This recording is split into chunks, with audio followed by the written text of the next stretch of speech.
안녕하세요. 저는 천안에 사는 40대 중반 여자입니다. 매번 사연만 읽다 제 사연을 여러분께 들려드리면 어떨까 싶어 사연을 보냅니다. 저는 20대 초반 이른 나이에 신랑을 만나 일찍 결혼 생활을 하게 되었어요. 저희 집은 부모님께서 제지 공장을 하셨기 때문에 어려운 생활은 모르고 자랐어요. 지금 신랑은 저희 부모님 밑에서 일하던 건실한 청년이었고요. 신랑은 어려서 엄청 가난하게 자랐습니다. 공부시켜야 되는 남동생, 여동생이 둘이나 있고 어렸을 적 부모님이 일찍 돌아가셔서 본인은 일찍 취업을 해 집안의 가장 역할을 해야 하곤 했습니다. 그런 신랑의 모습을 보고 부모님도 자식 같은 마음으로 다른 직원들보다 더 챙겨줬고요. 저희 집에 자주 데려와서 밥을 먹이곤 하셨습니다. 어린 나이에 부모님을 잃고 동생들은 자기 자식처럼 챙기는 모습에 저 역시 어른스러운 모습이 좀 특별하게 다가왔네요.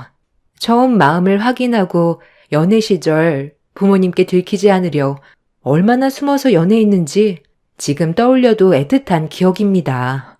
그 숨어서 하는 연애는 얼마 가지 못해 부모님께 들키게 됐지만요.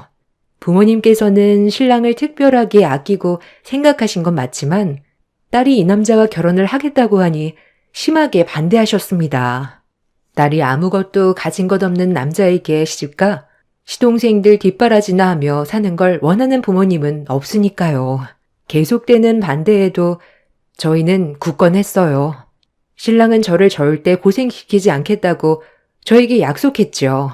지금처럼 부모님 밑에서 사는 호사는 못 누릴지언정 제 눈에 눈물 빼는 일은 절대 없겠다고 약속하며 저는 그 길로 가출을 감행했습니다. 참 무모했고 사랑밖에 모르던 철없는 시절이었네요.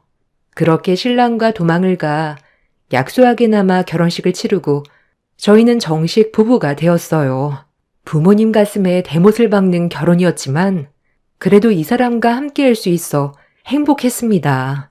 신랑은 그때 닥치는 대로 모든 일을 하기 시작했습니다. 낮에는 공장에, 저녁엔 대리운전에 쉬지 않고 일을 했습니다.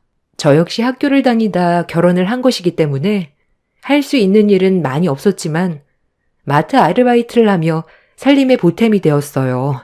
힘들게 살면서 그래도 신랑과 웃으며 지내는 날이 더욱 많아서 좋았네요. 가슴 한켠으론 부모에게 죄송스러운 마음이 있었지만 저희가 잘 살게 되었을 때 꼭 다시 돌아가 용서를 빌어야겠다고 생각하며 하루하루 지냈어요. 그로부터 3년 후 시동생과 신우는 공부를 마치고 사회로 나가니 그나마 저희의 삶이 조금은 더 나아졌습니다. 그때 신랑은 이제 부모님을 찾아뵙고 용서를 구하면 어떻겠냐고 제안을 하였죠. 저 역시 신랑을 반대한 부모님 얘기를 꺼내기 미안해서 꾹꾹 눌러 담고 있었는데 신랑이 먼저 얘기를 꺼내주니 고마웠습니다. 그리고 저희는 부모님을 찾아뵀습니다. 노발대발 하실 줄 알았던 부모님은 왜 이제서야 왔냐며 저를 꼭 안아주셨고 신랑에게 그동안 고생했다고 신랑도 안아주었지요. 제 눈에선 눈물이 멈추지 않았어요. 부모님 반대에 집 나간 딸, 뭐가 이쁘다고 이렇게 따뜻이 맞아주다니요. 그렇게 저흰 쌓여있던 회포를 풀고 맛있는 식사를 하며 부모님과 얘기를 나눴습니다. 얘기를 나누던 중 부모님께서는 하던 일을 접고 고향에 돌아와 아버지의 제지 공장을 제대로 배워 가업을 잇기를 바라셨습니다. 저 역시 부모님과 가까이 살고 싶었던 마음이 컸고 신랑도 열심히 일을 하고 있지만 안정적인 기술을 제대로 배워 가업을 잇는 게 나을 것 같다는 생각을 하는 눈치였고요. 그래서 저희는 부모님의 결정을 따라 가업을 잇기로 결정했습니다. 너희가 그래도 이젠 둘이 잘 살고 있는 건 알지만 그래도 이세방도 제대로 된 걸 배워야 나중에 애도 낳아도 떳떳하지 않겠냐? 내가 자식이 또 누가 있냐? 영희 너밖에 없잖아. 나중엔 다 너 있게 되는 것이니 일을 배웠으면 좋겠다. 그럼. 영희야, 잘 생각해봐라. 너희 없는 3년 네 아빠랑 나 사는 게 아니었다. 오매불망 너 오기만을 기다렸어. 죄송합니다. 장인어른 장모님. 이제라도 아버님 어머님 곁에서 잘 사는 모습 보여드리고 일도 열심히 배울게요. 이렇게 가족 상봉은 훈훈하게 되었고 신랑은 직원이었을 때보다 더 열심히 아버지 공장에서 일을 했습니다. 저 역시 신랑을 도와 일을 했지만 내조에 더 전념했고요. 그렇게 시간이 흘러 임신을 하게 되어 예쁜 딸아이를 낳게 되었습니다. 딸을 낳으니 부모님은 더 좋아하셨고 저도 부모님이 기뻐하시는 모습을 보니 제 인생 너무 행복하다 생각했네요. 앞으로 닥쳐올 미래에 대해 생각하지 못한 채 말이죠. 행복은 그리 오래가지 않았습니다. 아버지가 뇌출혈로 쓰러지시고 갑작스럽게 돌아가셨기 때문이죠. 아버지가 돌아가시자 집안은 점점 기울기 시작했습니다. 갑작스레 아버지 대신 신랑이 회사를 온전히 맡게 되었죠. 어머니가 어느 정도 실질적으로 내부에 대해 알긴 했었지만 기술적인 부분 때문에 그랬죠. 여보, 이제 당신이 회사를 잘 이끌어가야 해. 돌아가신 아빠 대신해서라도 당신이 책임질 게 많을 거야, 아마. 당연하지. 장인어른 못까지 내가 더 잘 이끌어 나갈게. 당신은 옆에서 장모님만 잘 다독여줘. 얼마나 상심이 크시겠소. 고마워. 옆에서 내가 도울게. 회사 운영에 관해서 힘든 거 있으면 엄마랑 나한테 언제든지 말해줘. 이제 당신이 가장이야. 신랑은 그렇게 마음을 다잡고 저는 상심이 큰 엄마 옆에서 위로하며 하루하루 보냈습니다. 엄마도 어느 정도 안정을 찾아갈 무렵 어느 날 친구에게 연락 한 통이 왔습니다. 무려 고등학교 친구였죠. 뜬금없는 연락에 놀래서 답장을 했죠. 어머, 연미야, 네가 무슨 일이야? 너무 반갑다. 잘 지내고 있었어? 너 결혼했었다는 소식은 들었는데 내가 정신이 없다 보니. 아니야. 아버지 돌아가셨다는 소식 들었어. 동창회 한 번을 안 나오니 어쩜? 너무 궁금하다 얘. 잘 지내는 거지? 언제 한번 봐. 그냥 엄마 옆에서 힘이 돼드리고 있지 뭐. 그래, 언제 한번 보자. 너무 보고 싶다. 너도 무슨 일은 없고? 난 잘 지내고 있지. 말 나온 김에 내일 어때? 내가 내일 너네 동네에 갈 것 같거든. 이렇게 말 나올 때 봐야지. 그래야 얼른 만나지. 그래 좋아. 내일 나도 딸 유치원 보내고 나면 한결 시간 생기니까 점심쯤 만나서 밥이나 먹자. 점심도 괜찮지? 그렇게 오랜만에 연락이 닿은 친구 연미와 당장 내일 보자는 약속을 잡았죠.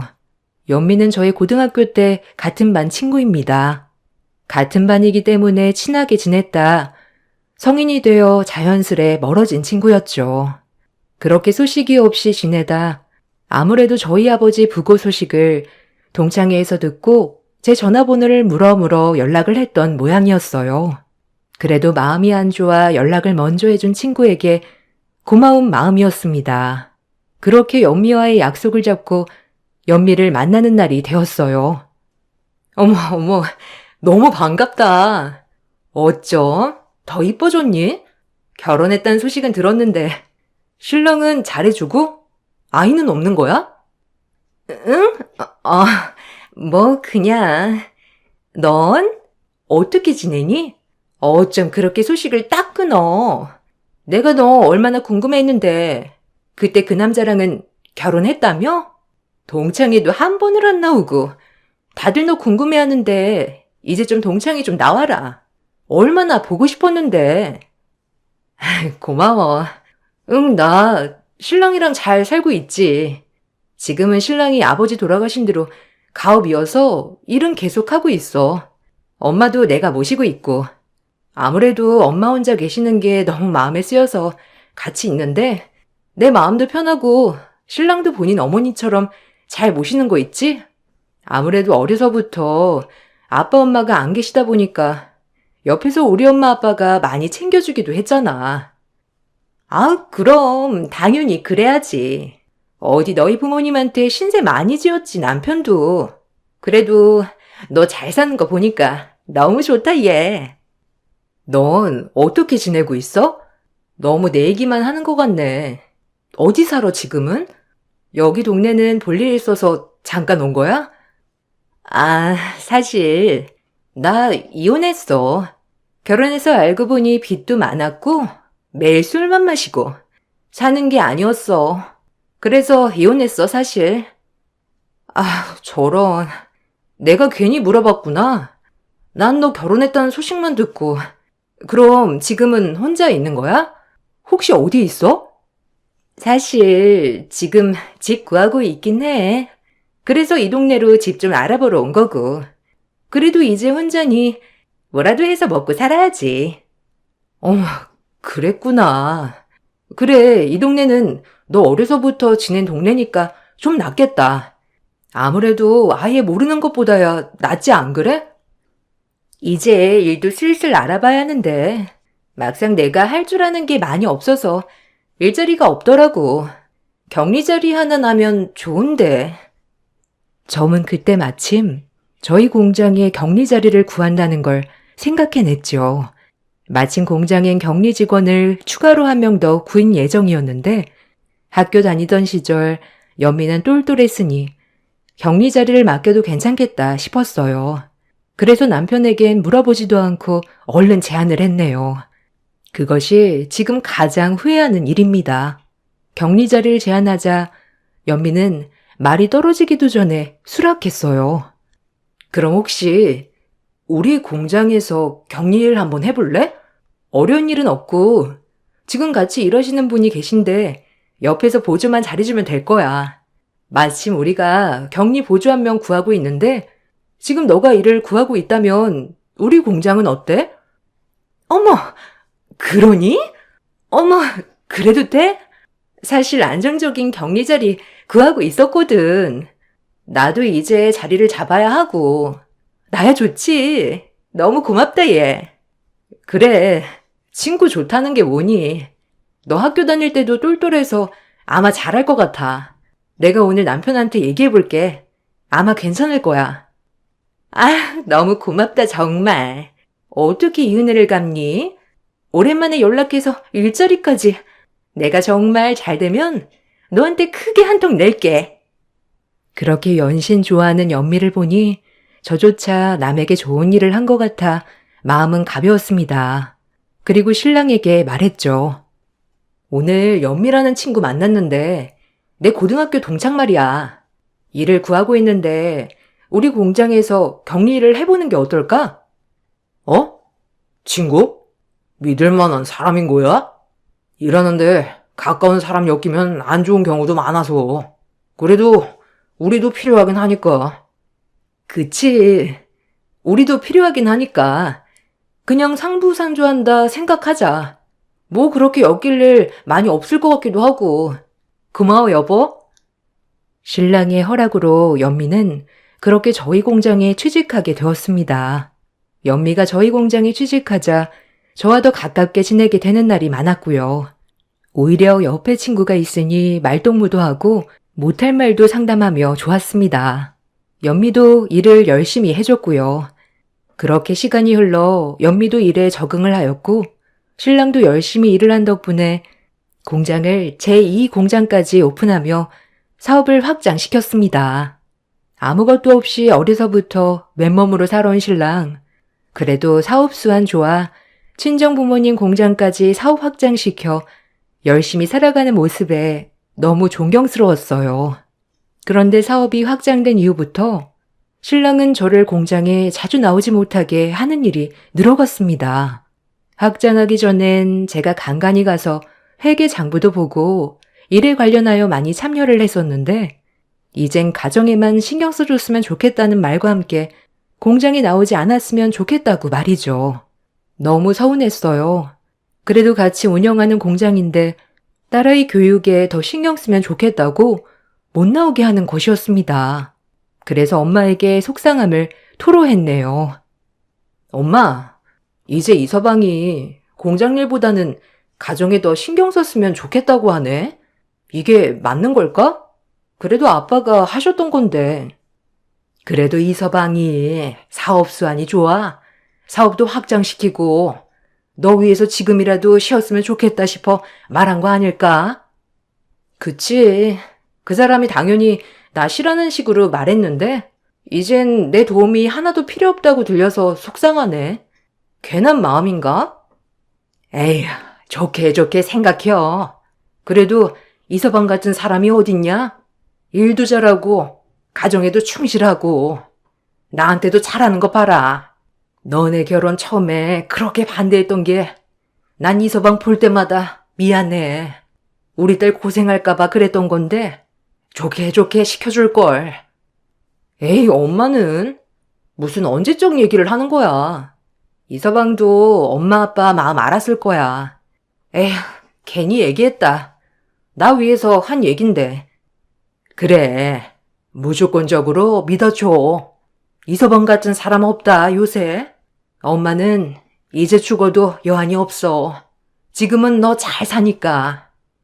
엄마에게 고민을 털어놓고 나니 신랑이 나를 위해서 그랬다는 걸 느끼고 신랑을 전적으로 응원해주고 내조에 전념해야겠다 생각했네요. 그렇게 공장 일은 뒤로 한 채 딸 교육에 전념하는데 오래 일하던 경리가 그만둔다며 저에게 밥 한 번 사달라고 연락이 오더군요. 아빠가 살아계셨을 적 멤버이기도 하고 연미 선임으로 있던 분인지라 갑자기 그만둔다고 하니 마음이 이상하기도 하고 조금이라도 설득하려 만나게 되었습니다. 회사 일은 손 뗀 지 오래지만 그래도 오래 알고 지낸 직원이니까요. 어머, 그만둔다니 무슨 일이에요? 혹시 무슨 사정이 생겼나요? 회사도 점점 커지고 우리는 꼭 윤전 씨가 필요한데. 아, 사모님한테 죄송하네요. 그래도 끝까지 숨길 수는 없어. 그만두기 전에 말씀은 드려야 할 것 같아서요. 이렇게 뵙자고 했어요. 아니, 무슨 일 있었어요?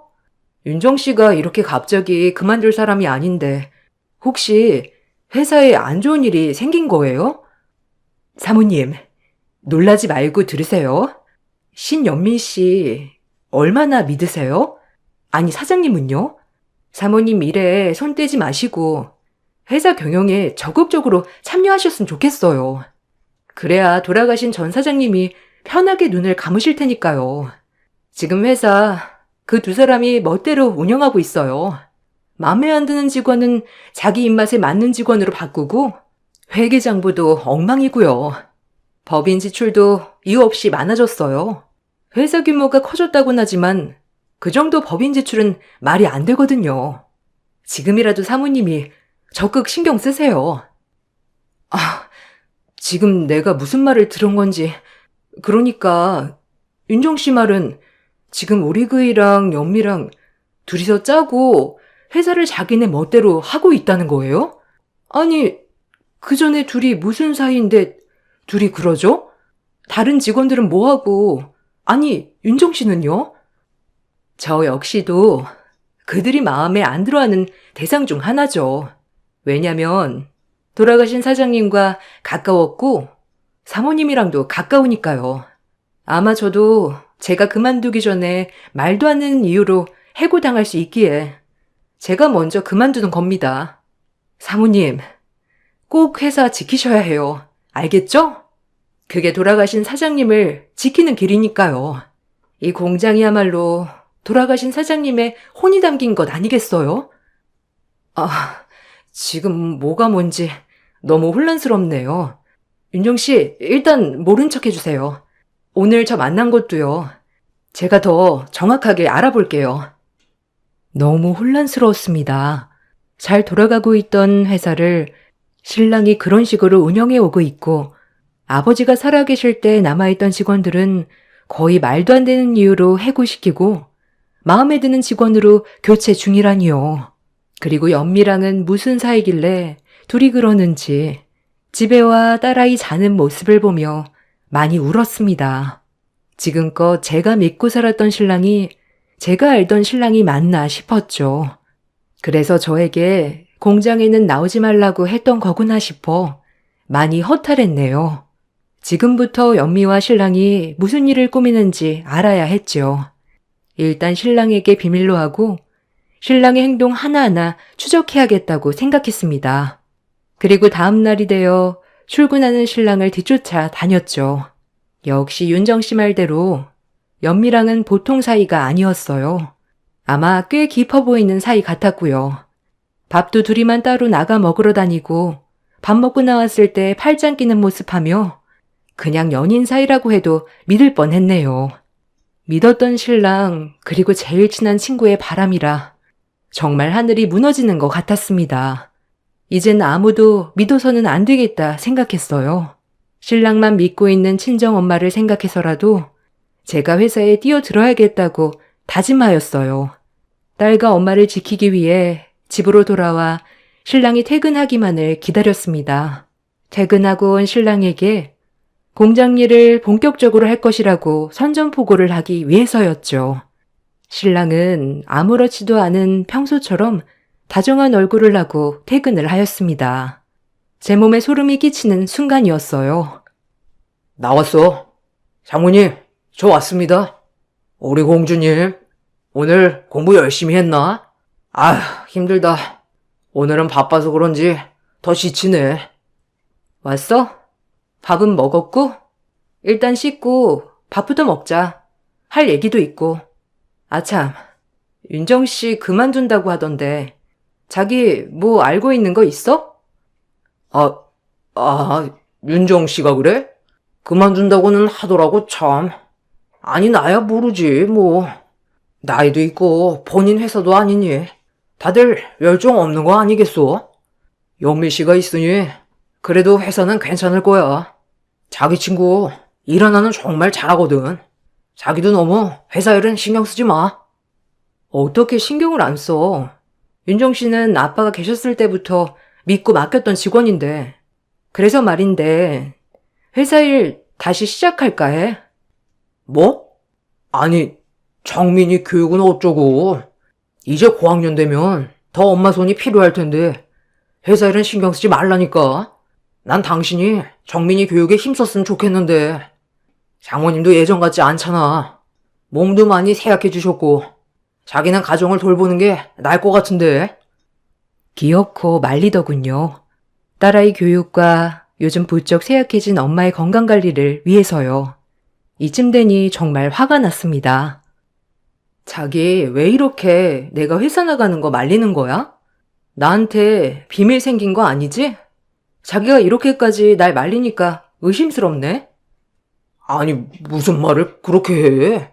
난 당신이 내조에도 전념하라는 말이지. 지금 회사 확장에 내가 얼마나 신경 쓸 게 많은 줄 알아? 아무튼 난 나갈 거야. 회사 윤정 씨도 그만둔 마당에 우리 아빠 회사인데 가만히 있을 순 없지. 아무래도 내가 나서야겠어. 신랑은 말이 없었습니다. 아무래도 머리를 굴리는 것 같았어요. 계속 못 나오게 하면 의심받을 테니까요. 결국 엄마에겐 당분간 딸아이를 집에서 신경 써달라고 부탁을 하고 회사에 나가기 시작했습니다. 회사에 나가니 연미도 그렇고 신랑도 그렇고 아예 눈도 마주치지 않고 일만 하더군요. 일단 이렇게 일단락 되는 건가 싶었죠. 남편과 연미 사이는 시간이 지나면 소원해질 거라고 생각했고 불륜까지는 들추고 싶지 않았어요.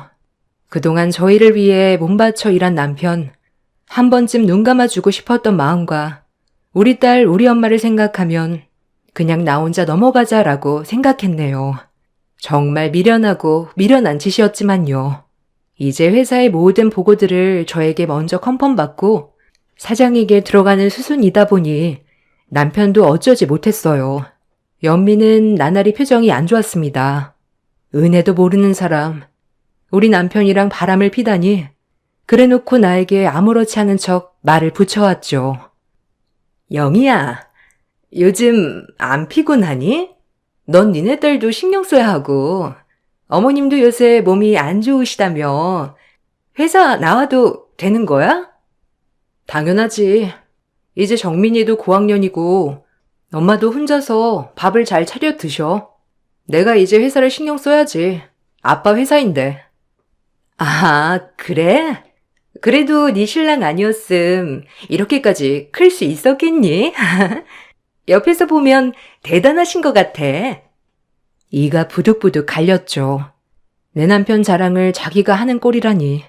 모든 걸 알고 있는 저로서는 너무 화가 났지만 평정심을 유지해야 했습니다. 일을 하다 보니 몇몇 구석에서 허위로 처리된 영수증이며 법인 지출 사항을 다 모아뒀어요. 혹시 모를 상황에 대비해서요. 그리고 연미에게 월급이 말도 안 되게 나가고 있다는 것을 알게 되었어요. 단순히 지나가는 바람이라고 생각하는 것과 달리 돈적인 부분도 엮여 있는 것을 보고 지금 내가 어떻게 해야 할지 생각에 빠졌습니다.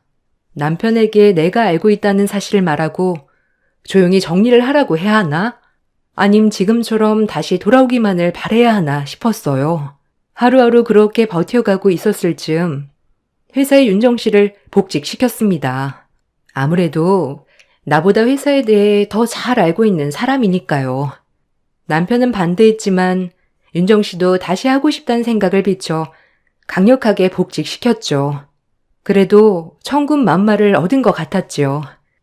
그러나 기쁨도 잠시 엎친 데 덮친 격 제가 돌보지 못한 걸까요? 혼자 남으신 엄마가 요즘 통밥을 못 드셔서 병원으로 모셔갔는데 병원에서 청천벽력 같은 소리를 들었습니다. 엄마가 췌장암 말기라니요. 정말 불행은 한꺼번에 몰려온다는 말이 맞는 것 같았죠. 엄마마저 췌장암 말기라니 더 이상 버틸 수가 없겠다 생각했습니다. 그동안 혼자 계신 엄마를 소홀히 해서 벌을 받은 것 같았어요. 눈물이 너무 흐르는데 엄마는 울지 말라고 다독이시더군요. 그래도 이 세상 이서방이 있어 마음 편히 눈 감을 수 있겠다고 하시면서요. 너무 죄송했어요. 지금 이서방이 뭘 하고 있는지도 모르는 우리 엄마인데 이서방만 생각하면 마음이 편안해지신다고 하니 더 마음이 미어졌습니다. 전 다시 회사보다 집안일에 집중해야 했습니다.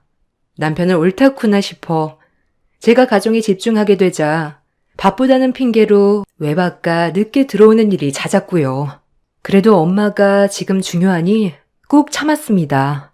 그리고 다행히 윤정 씨를 회사에 두고 회사 상황을 계속적으로 보고받을 수 있었죠. 시간이 지나 친정엄마는 병원에서 편히 눈을 감으셨습니다.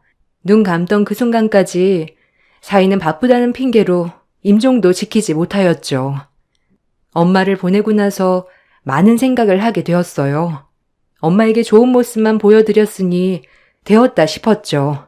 뭐가 중요할까 생각도 하고 모든 것에 의욕을 잃었습니다. 엄마의 장례식을 끝마치고 발이 나는 날 화장터에 가기 위해 전 제일 먼저 버스에 올라탔습니다. 맨 뒷자리에 앉아 눈물을 흘리고 있는데 앞에서 남편과 연미가 오더군요. 그때까지 그들은 제가 버스에 있는지 몰랐던 모양이었어요. 둘은 아무도 없는 것을 살피고는 새끼손가락 걸고 말하더군요.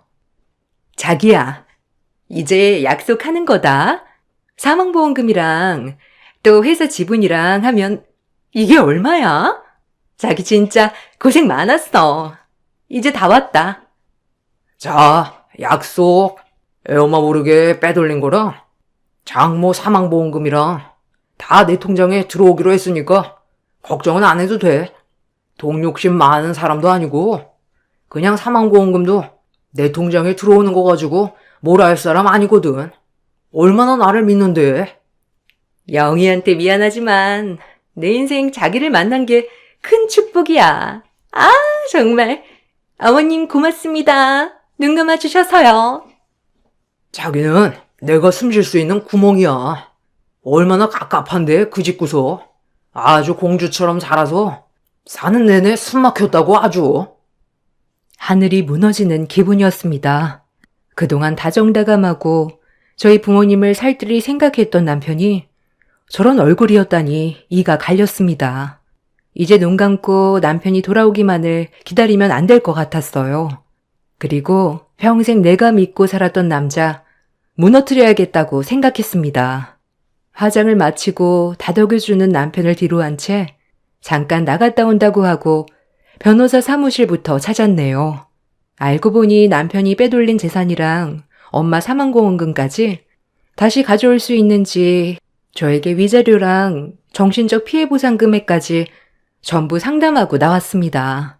불행 중 다행인 건 회사 지분은 저에게 더 많이 있어 이건 변호사님이 걱정 안 해도 된다고 하셨고 그동안 횡령한 금액이랑 사망보험금 반환 여부를 진행해 주신다고 하셨죠. 그리고 천천히 불륜 증거를 수집해야 한다고도 하셨어요. 처음 해보는 일이었지만 회사엔 믿을 만한 윤정 씨가 있었고 기꺼이 이혼을 한다면 증언을 해줄 수도 있다고 했어요. 윤정 씨는 아빠가 살아계셨을 때 제일 아끼던 직원이기도 했고 그런 윤정 씨는 사장님을 생각해서라도 꼭 제 편이 돼주고 싶다고 했습니다. 이제 나는 혼자다라는 생각을 가지고 이 싸움에 뛰어들었네요. 남편과 친구가 나누는 문자 상당 부분 횡령 금액이 친구 통장으로 입금된 것을 토대로 불륜 증거를 하나하나 모았어요. 어느덧 다 모아지기 시작했을 때 남편에게 이혼 소장을 집어 던졌습니다.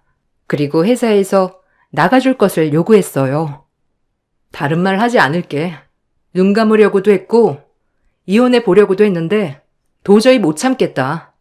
당신이 지금 내 친구랑 바람을 피는 것도 모자라서 회사 돈을 횡령해? 제정신이야? 넌 이제 정민이 아빠도 아니야. 부끄러운 줄 알아. 알겠어? 이혼해. 너 지금까지 내 뒷조사 하고 다녔냐? 증거 있어? 너 그거 정신병이야. 바람이니 뭐니 네 친구랑 내가 같이 일하니까 그런 망상이 들렸나 본데 지금 네 심리 상태가 그러니까 이번 한 번은 용서해 줄게. 그러니까 정신 차려. 이제 너 갈 데는 있고? 정신은 당신이 차려야지. 그동안 모은 증거들 그리고 횡령한 부분 다 있어. 이미 변호사 제출 끝났고 곧 압수수색도 들어올 거야. 당신에 대해서 합의 없어. 우리 아빠가 애써 만든 회사 이렇게 더럽히고 있었다는 거 나 용서 절대 안 해. 알겠어? 내가 키운 회사야, 알아? 내 회사라고. 니네 아빠 엄마 그늘에서 벗어난 지가 언젠데 이제 와서 아빠 회사라는 거야? 그래. 당신이 그런 인성인 거 진작 알았어야 했는데 뭘 보고 자랐겠어. 당신은 기다려. 이제 당신 무너뜨릴 테니까 두고 봐. 그리고 전 친구에게도 상간소송을 걸었습니다. 친구는 상간녀 소송을 듣자마자 저희 집에 찾아와 뻔뻔하게 나오더군요. 네 남편 숨쉬게 해준 게 누군데? 그리고 너도 알았다며? 이제 와서 왜 소송 거는 건데? 내가 옆에서 서포트를 잘해줘서 이만큼 큰 것도 모자라서 어디서 회사를 꼴꺽지가 삼키려고 해? 아주 웃기는 짬뽕 아니야? 당장 취소해, 소송. 개념이 없는 거야? 아니면 내가 없는 거야? 야, 너 상간녀야. 이게 어디에서 훈계질이야? 나 충분히 참고 있으니 그만해. 아, 참나. 네가 뭘 참아. 웃겨 정말. 넌 네가 학교 다닐 때부터 얼마나 재수 없었는지 모르지? 회사 어떻게 다니라고 소송이야. 신랑과 친구의 배째라는 식의 말에 저는 너무 화가 났습니다. 그래서 변호사님이 어떠한 경우에도 폭력은 안 된다고 했으나 참지 못하고 친구를 작살내 놨습니다. 그동안에 쌓인 울분이 한순간에 터져나와 저를 주체할 수 없었네요. 저도 싸울 수 있다는 것을 보여주었어요. 저에게도 이런 파워가 있는지 이날 처음 알았습니다. 친구가 반격을 했지만 파리겐 저를 못 당했어요. 합의는 상간녀 소송으로 대신할게. 소송 취하할게. 너 얻어터진 거 합의라고 생각해. 그리고 너 내 눈에 띄지 마. 알겠어? 남편은 너 가져라. 이제 어디 그지들끼리 손가락 빨고 잘 살아봐. 그래도 행복하게 살 수 있는지. 끼리끼리 만난다더니 웃겨 정말. 그리곤 나왔습니다. 뒤이어 친구는 악을 쏟았지만 전 속은 시원했네요. 상간녀 소송은 하지 못하였지만 그래도 반쯤 패놓고 나니 심장은 뻥 뚫렸습니다. 변호사님께도 말하니 너무 위험했다고 하시며 다신 그러지 말라고 하셨지만요. 저는 아직 길고 긴 소송 중에 있습니다. 거의 승소는 제가 확정이어서 마음은 편하네요. 회사는 지분이 훨씬 많은 제가 운영하고 있고 남편은 회사에서 나가 저와 소송 중입니다. 어떻게 해서든지 회사를 차지하고 싶어서였죠. 다행히 친정 아빠께서 저에게 남겨주신 회사라 회사가 커졌어도 제 소유라고 변호사님이 하시더군요. 하지만 남편도 일하던 공이 있어 아마 재산 분할은 들어갈 것 같다고 하셨죠. 그래도 남편과 끝을 내고 보니 한편으론 잘했다는 생각도 들고 딸아이를 생각하면 마음이 아프네요. 가장 믿었던 사람에게 뒤통수를 당하고 그것도 모자라 친정엄마 사망보험금까지 뺏길 뻔했다는 것이 아직도 생각하면 속이 아프지만 그래도 지금이라도 회사 보험금을 지킬 수 있어서 다행이라고 생각합니다. 딸에겐 좋은 아빠였기에 간혹 2주에 한 번꼴로 만나게 해주고 있는데 딸도 아빠를 만나기 싫어해서 요즘 고민입니다. 아마 남편에게 가장 최고의 벌은 자기가 제일 사랑하는 딸을 볼 수 없다는 것이 제일 큰 벌이겠죠. 이젠 혼자가 되었지만 그래도 회사 사람들이 많이 도움을 주고 있어 아빠 살아계셨을 적 같이 일했던 분들도 대부분 복직을 시켜서 같이 힘을 모아 헤쳐나가고 있어요. 아빠가 워낙 인간적이었던 분이시라 많은 분들이 도움을 주시고 계시네요. 이제 혼자서도 잘해 나가야 한다는 마음으로 살아가고 있어요. 이전보다 더 든든한 마음가짐으로 말이죠. 세상에 부모님 빼고는 믿을 사람 없다는 것을 몸소 깨우치고 살아가고 있네요. 눈 내리는 오늘 제 얘기를 할 데가 없어 이렇게 익명으로 사연 보냅니다. 재밌게 보셨나요? 감기 조심하시고 부디 저 같은 일을 겪지 않으시길 바랄게요. 긴 글 읽어주셔서 감사합니다. 안녕하세요. 저는 30대 직장인입니다.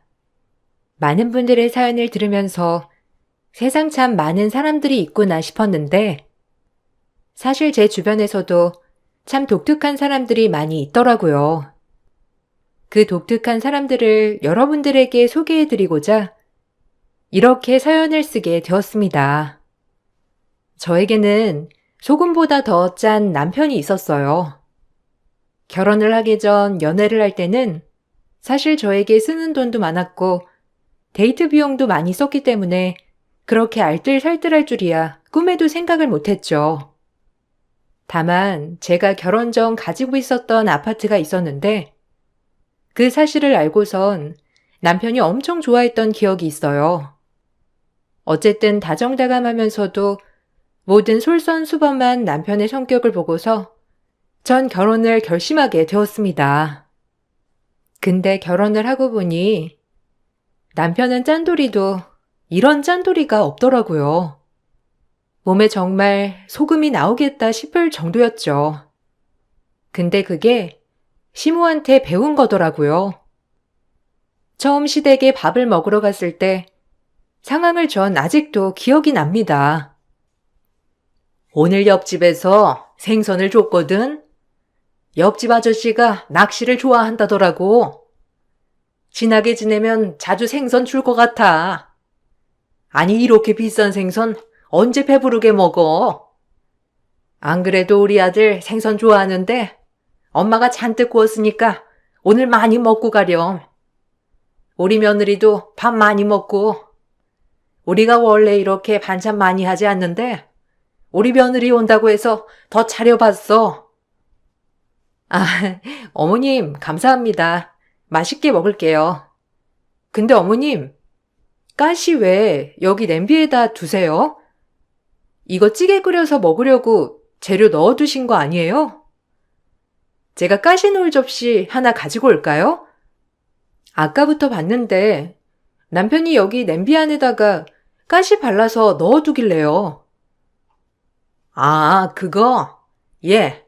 생선가시를 바른다고 발라도 살이 얼마나 많이 붙어 있어. 이거 다시 넣어가지고 같이 끓여서 먹으면 맛도 좋고 깊어진다니까. 그래서 찌개 끓일 때 같이 끓여 먹으려고 넣는 거야. 너도 집에 가면 이렇게 해서 먹어봐라. 찌개 맛이 정말 달라진다니까. 우리 아들이 내가 해주는 찌개가 세상에서 제일 맛있다고 해. 네? 아니, 그래도 그걸 왜... 어머님, 근데 제가 젓가락으로 바른 게 아니라 입에서 빼서 바른 것도 있는데요. 그거 그냥 다 넣어서 끓이신다고요?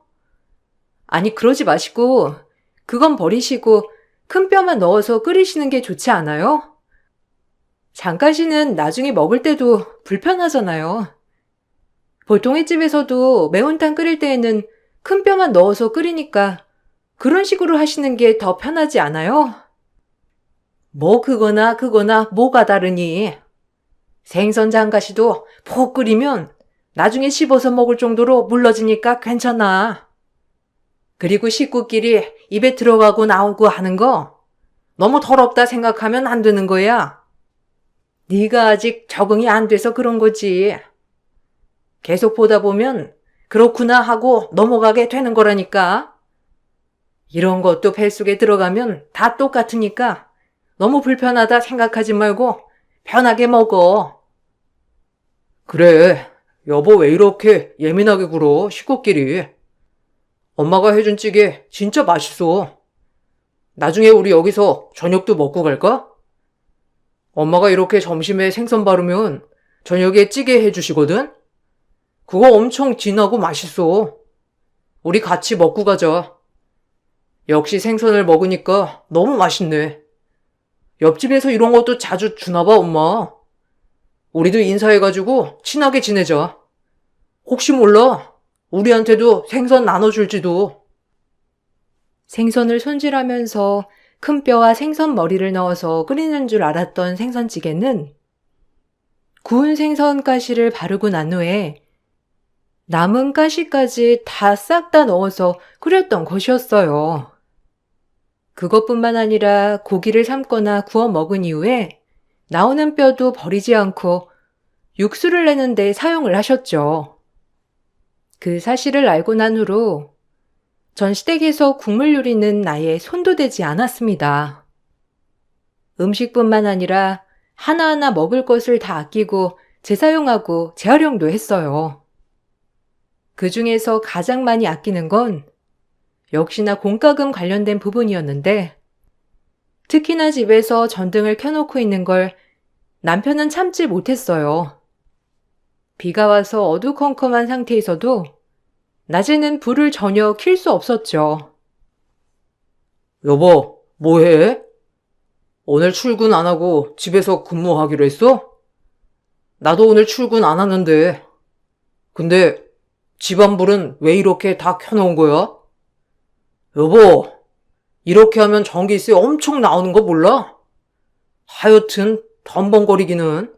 여보, 좀 신경 써. 낮인데 벌써부터 이렇게 전등을 다 켜놓으면 어떡해? 낮에는 불 다 끄고 있어도 밖에서 들어오는 빛으로 살 수 있잖아. 아니, 지금 비 와가지고 너무 어두워서 아무것도 안 보여. 그래서 켜놨어. 오늘 날이 정말 흐리잖아. 밖에서 들어오는 햇빛도 없는데 어떻게 어두컴컴한 집에서 근무하라는 거야. 실내가 깜깜하니까 우중충하고 일하기도 힘들어. 그래서 켜둔 거니까 끄지 마. 다른 날도 아니고 비 오고 햇빛도 없는데 그렇게 다 끄고 다녀야 되겠어? 아니, 뭐가 안 보인다는 거야. 저녁도 아니고 해 진 것도 아닌데 다 보이잖아. 여보가 눈이 안 좋은 건 아니고? 진짜 여보는 예민해. 너무 오버하는 것 같아. 불 이렇게 다 켜놓으면 전기세 어마어마하게 나온다니까. 여보는 그냥 별거 아니라 생각할 수 있는데 이런 게 하루 이틀 쌓이면 엄청 나오는 거야. 그러니까 다 켜놓지 말고 있어. 내가 보기엔 집안 훤하게 다 보이는 걸 뭐. 여보, 나 지금 근무해야 하는데 이렇게 다 꺼버리면 어떡해. 이따가 화상회의도 해야 한단 말이야. 서류도 어두우니까 뭐가 뭔지도 모르겠어.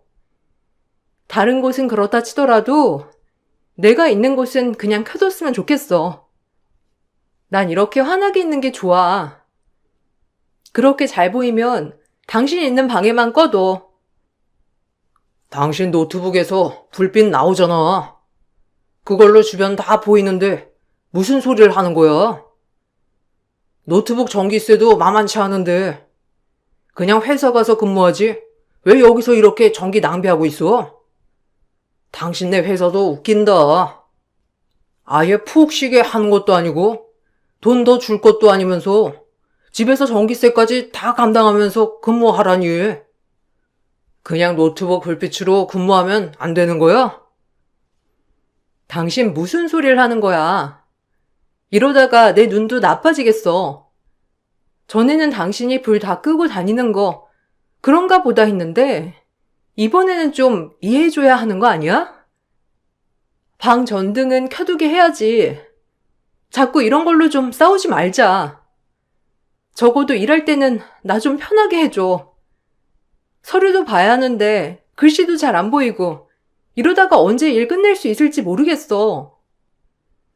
당신이 적응을 못해서 그런 거지. 원래 인간의 눈은 다 적응해. 당신이 자꾸 밝게만 살려고 하니까 눈이 거기에 적응돼서 그런 거야. 어두우면 어두운 대로 나중에 시간 지나면 다 보이는데 그걸 못 참아서 당신이 답답하다고 느끼는 거라니까. 남편은 집안에서도 낮에는 절대 전등을 켤 수 없게 강요했고 밤에도 정말 앞이 안 보여 물건을 찾을 수 없을 때를 제외하고는 불을 켜면 안 됐어요. 남편이 없을 때는 자유롭게 불을 다 켜고 살았지만 남편이 집에 오면 온 방의 불을 다 끄고 다니는 통에 여러 번 다투기도 했죠. 그 밖에 정말 다양한 것들을 아꼈는데 그 중에서도 기름값을 정말 아까워했어요. 심지어 기름값이 아까워서 멀리 떨어진 친정집 가는 것도 싫어했죠.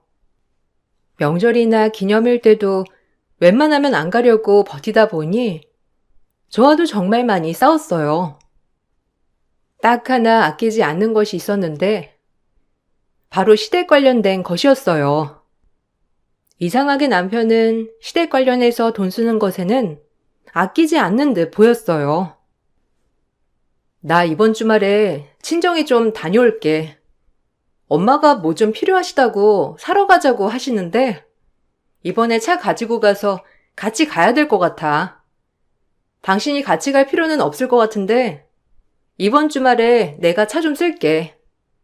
엄마가 기름값 준다고 하니까 그건 걱정하지 말고 주말은 시댁에 못 들린다고 당신이 미리 좀 말해줘. 무슨 차를 타고 가? 그냥 다음에 가면 안 되는 거래? 어차피 다음 달에 어머님 생신이라서 그때 갈 거잖아. 그러면 그때 가서 한 번에 해결하면 되지. 왜 지금 갔다 온다고 하는 거야? 급하신 거 아니면 다음 달에 생신 때 가면서 사러 가자고 말씀드려. 솔직히 장모님이 기름값 준다고 해도 뭐 얼마나 주시겠어? 거기 가면서 기름값만 들어? 차도 쓰는데 물건 사고 그러면 지저분해지기도 할 거고. 당신 진짜 장난해? 당신 집에는 매주마다 가면서 왜 친정에는 기름값 아깝다 어쩐다 하면서 가지 말라고 하는 거야?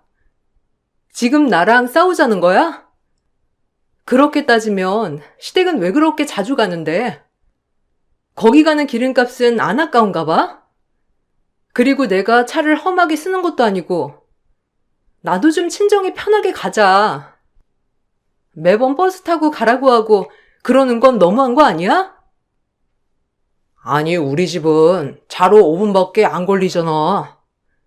거기 가는데 기름값이 들면 얼마나 들겠어? 오히려 버스 타고 가는 값이 더 비쌀 수도 있지. 근데 처갓집은 1시간이나 걸리니까 기름값은 여기 여러 번 왔다 갔다 해도 더 나오지 뭐. 그러니 한 번 갈 때 할 거 다 하고 오는 게 낫다는 건데 왜 그렇게 부정적으로 받아들여? 내가 틀린 말 한 것도 아니고 솔직히 거기 갔다 오면 차 지저분해지고 우리도 피곤하고 그렇잖아. 웃기는 소리 좀 하지 마. 시댁 가면 기름값만 들어? 시부모님 밥도 사드려야 하고 필요한 거 있다고 하면 당신이 하나부터 열까지 다 사잖아. 그렇게 따지면 우리 집에 가면 한 번 갈 때마다 엄마가 식재료 잔뜩 다 챙겨서 주시는데 우리가 돈 버는 거 아니야? 당신처럼 손에 이익 따지면서 생각을 해보면 우리 집에 자주 가는 게 이득 아니냐고. 알았어. 그렇게 가고 싶으면 이번에도 버스 타고 갔다 와. 버스 타면 금방 가잖아. 처갓집에서 버스 정류장도 바로 앞이고 내리면 금방인데 버스 타고 가면 편하겠네. 그리고 당신도 운전 안 해도 되고 차 끌고 갔다 오지 말고 버스 타고 갔다 오면 되겠다. 뭔 소리를 하는 거야? 내가 아까 말 안 했어? 엄마가 뭐 좀 사러 가자고 나 부른 거라고. 차 가지고 가야 된다고 아까 말했잖아. 진짜 당신 왜 이래? 그냥 내가 알아서 할 테니까 그렇게 알아. 차 주말에 내가 쓸 거고 기름값 내가 어떻게든 넣을 테니 상관하지 마. 남편은 친정에 가는 것도 불편해했고 특히나 차를 가지고 간다고 하면 이런저런 핑계를 대면서 싫은 티를 냈어요.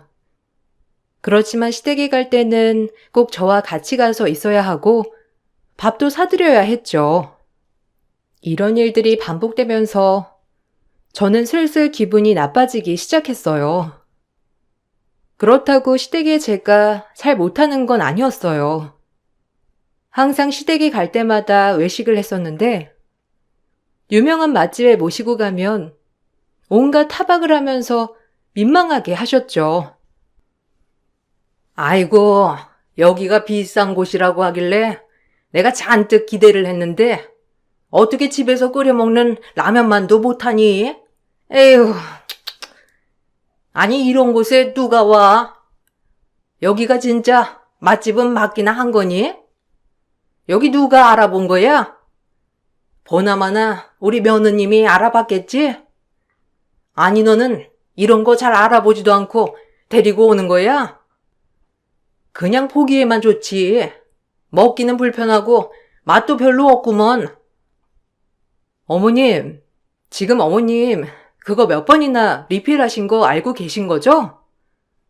그렇게 맛이 없었으면 왜 리필을 여러 번 하신 거예요? 처음부터 말씀을 해 주시지. 어머님이 맛없다고 하셨으면 그냥 자리 얼른 마무리했을 텐데요. 여러 번 드신 거 보면 어머님도 입맛에 맞으신 것 같은데 그냥 집으로 갈까요? 내가 처음부터 맛없다 어쩌다 말했으면 네가 기분 나쁘지 않겠니?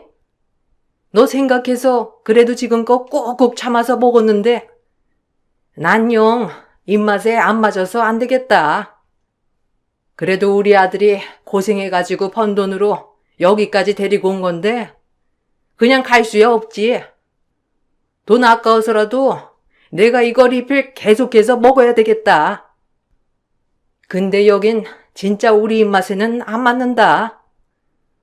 다음에는 더 좋은 곳으로 가자. 어머님, 그냥 다음에는 외식하지 마시고 집에서 먹어요. 어머님, 아버님 매번 모시고 와도 맛없다고 하시고 집에서 먹는 게 훨씬 낫다고 하시고 저도 이렇게 모시고 다니면서 힘 빠지니 힘드네요. 그냥 집에서 먹는 게 나을 것 같아요. 아니면 어머님, 아버님 식사는 두 분이서 알아서 하시고 저희는 그냥 식사 안 하고 집에 가는 것도 괜찮을 것 같고요. 아니, 너는 무슨 말을 못하겠네? 그냥 하는 말 가지고 평도 못하는 거니? 이렇게 음식 정왔으면 음식이 어떻다 말할 수 있는 거 아니야? 그래야 우리 입맛이 어떻다는 걸 알고 다음에는 더 잘 맞는 곳으로 데리고 갈 거잖아. 아유 참. 얘 그래도 나처럼 쿨한 사람이 어디 있다고 그래? 며느리가 입맛에 맞지 않은 곳 데리고 와도 이렇게 끝까지 잘 먹잖아. 시모는 자신이 정말 쿨한 시어머니라고 생각을 하셨죠. 남편 또한 그런 시모의 성격이 정말 좋고 요즘 신세대 시어머니라며 자부심을 가졌어요. 그렇지만 전 자신들의 행동에는 관대하고 남에게는 깐깐한 시모와 남편의 행동 때문에 심한 스트레스를 받기도 했어요. 그러다 시모가 등산을 하다가 다리를 삐끗해 다치게 되었어요. 그때 남편은 무슨 생각인지 차로 5분 거리 시모를 우리 집으로 말도 없이 모시고 왔죠. 오늘부터 일주일 정도 엄마 우리 집에 모시려고. 다리 삐끗하셨다고 하는데 푹 쉬어야 한다고 병원에서 말했대. 혹시라도 뼈 부러지면 안 되니까 당신은 나가서 사골뼈 좀 사와서 고아. 엄마 매일매일 사골 꼭 먹어야 되겠어. 정형외과 약이 좀 독하잖아. 잘 안 먹으면 속도 상하실 텐데. 엄마 안 그래도 소화도 잘 안 되신다고 하는데 이번에 다쳐서 괜찮으실지 모르겠네. 갑자기? 우리 집에 오신다고? 어머님, 그냥 발 삐끗하신 거 아니야? 어디 부러지셨대? 깁스하셔야 된대? 그게 아닌데 왜 우리 집까지 오시는데?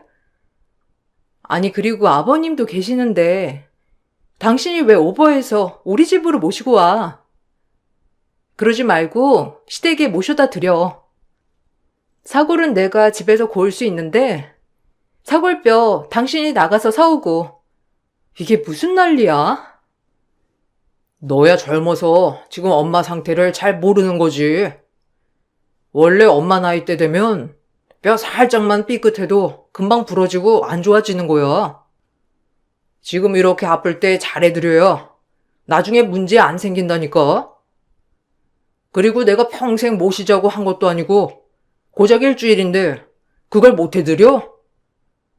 엄마가 너한테 시집살이를 시킨 것도 아닌데 뭘 못한다는 거야. 그냥 여기서 밥만 챙겨드리면 돼. 아니, 그렇게 걱정되면 당신이 시댁에 가서 어머님 건강도 챙기고 밥도 챙겨드려. 당신이 직접 해야지 왜 나한테 다 시키는 거야? 저번에 어머님 아프실 때도 나보고 죽 써다가 드리라고 시키고 일하고 있는 사람한테 가서 말동무에 드리라고 하고 내가 무슨 기쁨줘야? 나한테 말하지 말고 당신이 해. 당신은 아무것도 안 하고 말만 하고 있잖아. 이렇게 하면 뭐해? 어머님은 당신이 살뜰하게 챙겼다면서 당신 칭찬만 하지. 내가 아무리 해도 나한테 수고했다, 고맙다 소리 한 번 없으신데 난 별로 뭐 하고 싶지 않아. 너 좀 치사한 거 아니야? 원래 부부는 일심동체야. 네가 잘하면 나도 잘하는 거고 내가 칭찬받으면 너도 칭찬받는 거나 마찬가지라고. 그런 것도 몰라? 아니 내가 계속 모시자고 하는 것도 아니잖아. 그냥 일주일만 집에 계시게 해. 엄마한테 잘하면 나도 알아서 처갓집에도 잘할 거 아니야. 솔직히 남편은 말로만 시댁을 챙기고 모든 일은 저에게 맡겼어요. 그렇게 열심히 챙겨도 시댁에서는 남편이 잘해서 제가 잘하는 거라며 남편 칭찬만 하셨죠. 그런 일들이 많다 보니 전 그때 어머님이 집으로 오시는 것도 반대를 했는데 남편은 다음에 친정에 일이 있으면 자신이 나서서 하겠다면서 약속을 하길래 못 믿었지만 남편을 한 번 더 믿어보기로 했어요. 시모는 저희 집에 오시자마자 온갖 살림살이를 다 꺼내보시고 지적하셨어요. 집안 곳곳에 값이 나가는 물건이 있기라도 하면 다 지적하면서 제 씀씀이를 비난하셨죠. 남편과 똑같이 불도 못 켜게 하시고 화장실에서 소변을 보면 물도 못 내리게 하셨어요. 일주일 동안 시모로부터 받은 스트레스 때문에 전 급성 위염까지 생겼습니다. 예, 너는 도대체 살림을 하는 애가 맞긴 하니? 집에서 이렇게 살림을 하고 살았던 거야?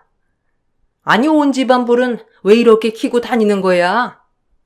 그리고 빨래는 왜 자꾸 나눠서 하는 거니? 그냥 한 번에 딱 돌리면 안 되는 거야? 그리고 꽉꽉 채워가지고 돌려야지. 저렇게 조금만 넣고 돌리면 물 아깝지 않니? 설거지도 한 번에 몰아서 해야 물도 덜 쓰고 그러지. 샤워는 왜 이렇게 오랫동안 하는 거야? 가스비며 수도세며 아깝지도 않은 거야? 어머님, 저도 일하는 사람이에요. 집안일 이렇게 시간 날 때마다 틈틈이 안 하면 나중에 몰아서 하려고 하면 더 힘들어요. 일도 하고 집안일도 챙기려면 이렇게 틈틈이 시간 있을 때마다 바로바로 해야 해요. 몰아서 하면 물도 더 쓰고 전기도 더 쓰잖아요. 그리고 변기물은 왜 이렇게 낭비하는 거야? 소변 보고 그냥 물 내리면 어떡해? 그런 건 여러 번 보고 나서 내려도 상관없어. 큰 거 봤을 때나 물 내리지. 소변은 여러 번 싸도 변기 뚜껑 닫아 놓으면 냄새도 안 나는데 왜 이렇게 물을 낭비하는지 모르겠네. 그리고 넌 화장품이 왜 이렇게 많니? 그냥 샘플 크림 쓰면 되지. 너 이런데 돈 다 쓰는 거야? 어머님, 이거 하나하나 다 신경 쓰이시면 여기 계시는 게 더 스트레스 받으실 것 같아요. 그러지 마시고 제가 집에 모셔다 드릴 테니까 집에 가서 푹 쉬세요. 어머님 여기 계시면 이것도 싫고 저것도 싫고 다 싫다고 말씀하시는데 그러면 여기 계시지 마시고 시댁에 가세요. 짐 싸고 계세요. 지금 제가 모셔다 드릴게요. 아니 얘가 무슨 그렇게 말을 해? 아니야. 내가 이참에 여기 눌러 앉아야 할 판이야. 내가 신세대 시어머니라서 너네 사는 거 하나도 터치를 안 했는데 네가 내가 뭐라고 안 하니 아주 엉망으로 살고 있었구나. 아끼지도 않고 펑펑 다 쓰니까 아들이 힘들다고 그러지. 에휴. 너는 일도 하지만 주부야. 주부는 살림을 먼저 생각하면서 살아야 하는 거야. 살짝 삐끗했던 발은 하루 만에 다 나았는지 시모는 저희 집에 눌러 살면서 저희 살림살이 하나하나 다 지적하셨죠. 결국 제가 급성위험으로 밥도 못 먹고 하루하루 야위어 가자 남편은 어쩔 수 없이 시모를 집으로 모셔다 드렸습니다. 전 그날 이후 시모든 남편이든 꼴도 보기 싫어졌어요. 그걸 아는지 모르는지 남편이고 시모고 매일 전화 오면서 아끼지 않는다면서 저를 압박했죠. 결혼에 대한 회의감을 느끼고 있을 무렵 결정적인 사건이 터지게 되었습니다. 엄마가 일을 하시다가 넘어지시면서 다리가 골절되어 입원을 하시게 되었어요. 다리에 철심을 박는 수술을 하게 되었고 오랫동안 병원에 입원하셔야 했어요. 전 매일매일 병원으로 가서 저녁마다 엄마 병간호를 했지만 남편은 한 번도 찾아오지 않았고 처음 수술을 받고 난 후에 전화만 왔을 뿐이었어요. 수술이 무사히 끝마치고 엄마가 퇴원을 하시는 날 회사에서 급하게 일이 터져서 제가 모셔다 드리지 못하게 되어 남편에게 부탁을 했죠. 그날 마침 남편이 쉬는 날이었고 집에서 바로 옆에 있는 병원이었기 때문에 남편에게 엄마를 집까지 모셔다 드리라고 부탁을 했어요. 남편은 흔쾌히 그러겠다며 말을 했는데 얼마 안 지나 남편이 집에 왔다며 전화가 오더라고요. 친정까지는 병원에서도 1시간 거리인데 어떻게 된 건가 싶었어요. 뭐야? 어떻게 집에 벌써 왔어? 엄마 다른 곳에 가신다고 하셨어? 아니, 아까 전화 통화할 때는 바로 집에 가신다고 했는데. 엄마 어디 가신 거야? 그래도 당신이 엄마 집에 모셔다 드리고 오지. 그 발로 여기저기 가기 힘들 텐데. 짐도 많고 어디 내려드렸어? 나 일 대충 마무리돼가지고 이제 가려고 하는데 엄마도 전화 안 받네? 아, 오랜만에 장모님이 밖에 나오시니까 엄청 좋아하시더라고. 그래서 바깥 구경 좀 하고 싶으신 것 같아가지고 내가 바깥 구경 하고 싶으시냐 물어보니 그렇다고 하셔서 그래서 버스 타고 가시라고 했지. 버스 타면 가는 동안 주변 경치 구경도 하고 솔직히 사이가 운전하는 차 타고 가는 것도 어색하고 불편하시기도 하잖아. 근데 버스 타면 혼자 가시니까 마음도 편하고 부담도 안 되고 거기다가 집 앞에 버스 정류장도 있으니까 힘들 것도 없으니 그냥 버스 타고 가시라고 하고 정류장에 내려다 드리고 왔어. 뭐? 당신 제정신이야? 지금 장대비 쏟아지고 있는데 엄마를 그냥 버스 정류장에 내려다 주고 왔다고? 지금 진짜 제정신이야? 그래서 엄마가 전화를 못 받고 있는 거구나. 당신 그 짐들은 다 어떻게 했어? 엄마한테 그것도 다 가지고 가라고 한 거야? 아, 진짜 돌겠네. 엄마 지금 다리에 철심 박아서 걷는 것도 힘들고 깁스한 사람을 이 위에 그냥 내버려 두면 어떡해. 미끄러져서 넘어지시기라도 하면 어쩌려고 그런 짓을 한 거야. 지금 당장 나가서 엄마 다시 데려다 드리고 와. 아니면 우리 집에 모시고 오던지 그냥 내가 데려다 드리고 올게. 아, 뭔 소리야. 어머님 벌써 버스 타고 가셨을 시간이야. 그리고 기름값도 비싼데 어떻게 집 앞까지 데려다 드리라고 한 건데. 어차피 장모님도 버스 타고 가시는 거 좋다고 하셨어. 내가 그렇게 생각 없이 그냥 버스 정류장에 내려다 드린 줄 알아? 좋다고 하니까 내려다 드린 거지. 싫다고 하셨으면 끝까지 모셔다 드렸을 거야. 버스 타고 가는 거 괜찮다고 하셨다니까. 아, 진짜 욕도 아깝네. 도라이야? 아니면 정신병자야? 네 엄마는 고작 삐끗해가지고 아픈 거 가지고 우리 집에 일주일이나 모셔놓고서는 철심 박은 엄마는 괜찮으니까 버스 타고 짐 들고 집에 가라고 했다고? 이 비에? 당신 진짜 제정신이야? 어디 머리 다친 거 아니야?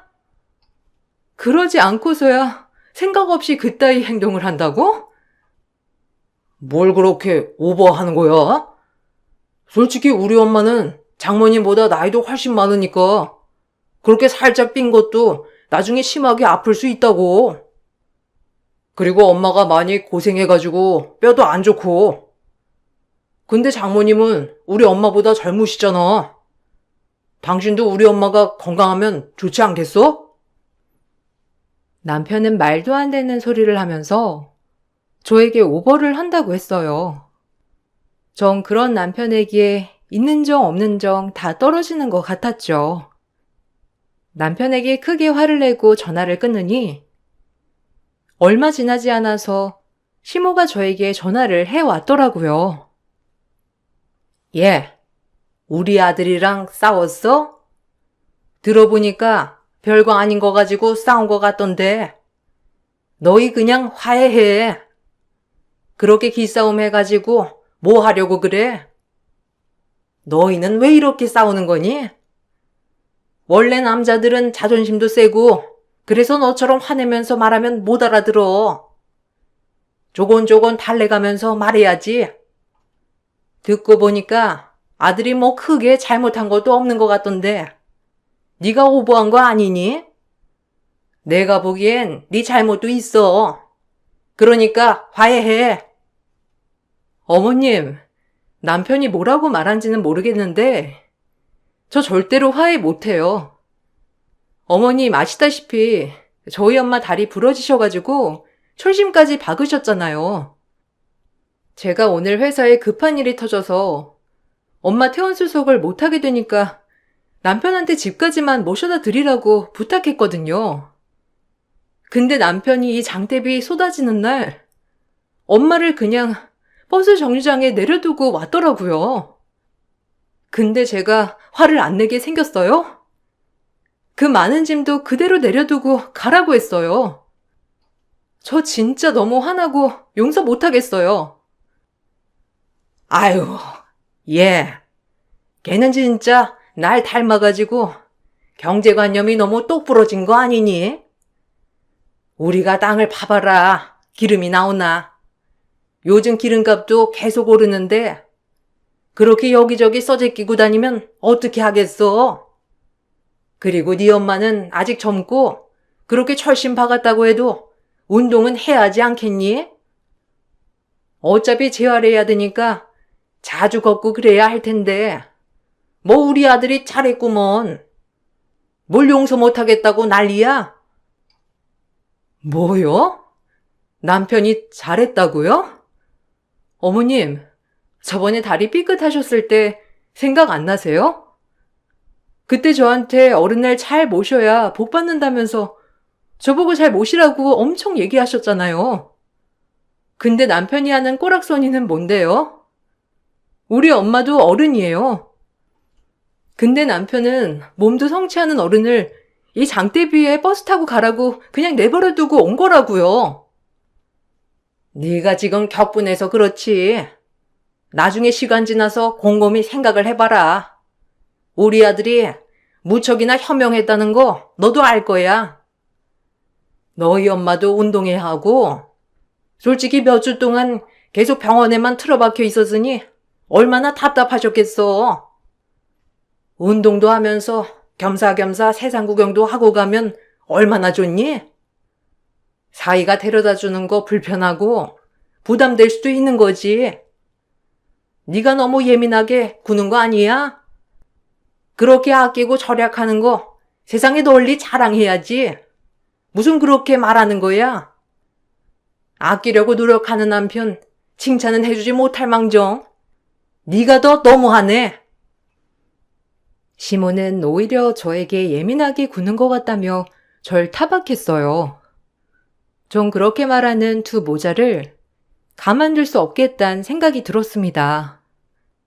헤어질 땐 헤어지더라도 어떻게든 복수를 하고 싶단 마음이 들었어요. 며칠 후 남편은 뻔뻔하게도 그날 일을 잊은 건지 회사팀 회식을 저희 집에서 하고 싶다며 말하더라고요. 얼마 전부터 저에게 말을 했었는데 전 거절을 했었거든요. 근데 남편이 다시 부탁을 해오자 전 알겠다면서 시모에게 도와달라고 하고 준비하겠다고 했어요. 아이고, 사모님, 너무 고생 많으셨어요. 이렇게 많이 차려주시니까 저희가 배부르게 먹고 가겠네요. 음식 솜씨가 정말 대단하시네요. 대리님이 매번 겸손하게 말씀하셔가지고 진짜 궁금했거든요. 근데 더 대단하신 것 같아요. 어머님도 이렇게 오셔가지고 도와주시다니. 솔직히 시어머님 오셔서 음식 도와주시는 거 흔한 풍경은 아니잖아요. 정말 보기 좋습니다. 아유, 우리 가족이 워낙 이렇게 사이가 좋아요. 매주마다 만나서 밥도 먹고 도란도란 얘기도 나누면서 잘 지내고 있죠. 저희 가족이 이렇게 유난이라 다들 부러워하곤 해요. 집도 5분 거리에 있어서 자주 왕래하면서 지내요. 요즘은 시어머니랑 며느리랑 친구같이 지낸다고 하잖아요. 우리 집이 딱 그런 집이긴 하죠. 아유, 많이 드시고 가세요. 저희는 신경 쓰지 마시고 우리 아들 잘 부탁드려요. 이번에 승진할 때 중요한 프로젝트 준비하고 있다고 하셨죠? 네, 이번에 대리님 승진 한번 제대로 시켜드리려고 노력하고 있어요. 평상시에 대리님이 어찌나 가족 생각을 많이 하시는지 저희 회사에서도 평판이 정말 좋아요. 그나저나 몸은 괜찮으세요? 어머님도 다리 다치시고 장모님도 다리 다치셨다고 대리님 며칠 휴가도 내시고 고생하셨다던데 지금은 좀 괜찮아지셨어요? 괜찮으시죠 뭐. 다리 하나 부러지신 것도 아니고 고작 삐끗한 거니. 아, 아니지. 어머님 삐끗한 거 더 심해지실까 싶어가지고 남편이 저희 집으로 일주일 모시고 왔었거든요. 워낙 남편이 효자여가지고요.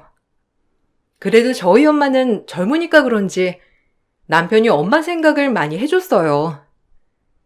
다리 부러져가지고 철심 박았을 때도 엄마가 병원에 오래 계셔서 답답하셨겠다고 버스 타면서 드라이브 하라고 버스 정류장에 내려줬잖아요. 우리 남편이 얼마나 마음이 깊어요. 어머님은 또 너무 잘했다고 이런 아들 없다면서 칭찬도 하시고. 아니, 얘가 무슨 소리를 하는 거야? 아니, 우리 사돈이 워낙 버스 타는 걸 좋아하기도 하고, 솔직히 병원에 몇 주 동안 있으면서 답답하고 빨리 나가고 싶은 생각이 들잖아요.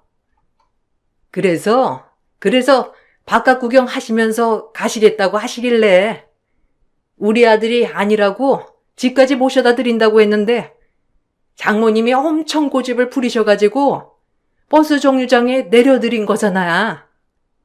아이고, 며느리가 시간 지나니까 잊어버렸나 보네.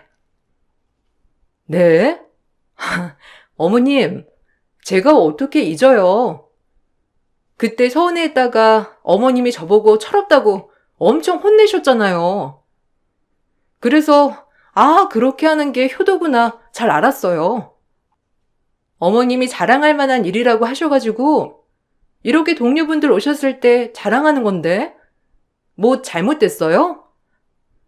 어머님이 세상에 널리 알려야 된다고 하셨잖아요. 그러고 보니 어머님 그때 다리 삐끗했을 때도 일주일 저희 집에 모실 게 아니라 집에 걸어가시라고 하셨어야 하는 건데 삼시세끼 다 차려드리고 맞춰드렸는데 어머님 불편하셨겠네요. 전 남편의 동료들이 다 있는 곳에서 그날의 일을 다 꺼내 얘기를 했습니다. 분위기는 삽시간에 가라앉았고 동료들은 서둘러 자리를 정리해 갔죠. 전 동료들이 모두 떠나고 난 후에 남편에게 이혼을 하겠다고 말을 꺼냈어요. 당연히 남편과 시모는 난리가 났습니다. 남편은 절대 이혼을 못 해준다면서 말을 냈죠. 전 억지로 남편과 시모를 내쫓은 후에 이혼 소송을 준비했습니다. 시모와 남편은 그날 이후로 저에게 계속 연락을 해오기도 했고 찾아오기도 했지만 만나지 않았죠. 그간의 남편의 행각, 시모의 행동을 이혼 사유로 소송을 했습니다. 이혼을 준비하면서 알아보니 남편은 그렇게 집에서는 짠돌이처럼 굴었지만 시댁에는 자신의 월급 절반 이상을 보내고 있더라고요. 저에게 말을 전혀 하지 않고선 보냈던 거죠. 거기다가 자신의 경제관념을 저에게 강제적으로 요구했을 뿐만 아니라 친정 부모님에게도 부당 대우를 했던 것도 모두 드러나게 되었습니다. 그날의 사건 역시 블랙박스에 남아 있었어요. 거동이 불편한 엄마가 집 근처까지만 태워달라는 말을 했지만 남편은 그걸 무시하고 운동 삼아 걸어가라면서 말했던 것이 블랙박스에 녹음이 되어 있었죠. 파일을 증거로 제출하고 이혼을 했습니다. 전 남편에게 위자료를 받았고 재산 분할 역시 제가 대부분 가지고 올 수 있었어요. 그동안 모은 공과금을 반반으로 결제를 했기 때문에 남편이 경제적으로 기여를 한 바는 거의 없었던 것이죠. 그러니 집은 그대로 제가 가지고 올 수 있었습니다. 나중에 들어보니 제가 폭로를 한 이후에 남편 회사에 소문이 쫙 났다고 하더라고요. 가정적이었던 남편의 이미지는 바닥으로 떨어졌고 시모와 장모님 간병으로 휴가를 낸다고 했던 것이 거짓으로 드러나 징계까지 받게 되었습니다. 남편은 지방으로 거의 쫓겨나듯 발령을 받았고 승진도 물 건너가게 됐다고 하더라고요. 오히려 지방으로 가게 되면서 집을 구하려고 추가로 돈까지 써야 했다고 하니 짜디 짠 시댁에서도 위자료에 집 구하는 비용까지 들게 되면서 난리가 났다고 해요. 그렇게 3년의 결혼 생활을 파란만장하게 끝내고 난 후에 전 친정 식구들과 해외여행을 시원하게 떠났습니다. 오랜만에 사고 싶은 것도 편하게 사보고 부모님께도 맛있는 음식을 마음껏 사드렸네요. 답답했던 결혼 생활을 끝마치고 나니 속이 이렇게나 시원해질 줄 몰랐어요. 제 긴 사연을 들어주셔서 감사합니다. 여러분들에게는 항상 속 시원한 일들만 가득하시길 바랄게요. 안녕하세요. 결혼 8년 차에 접어든 유부녀입니다.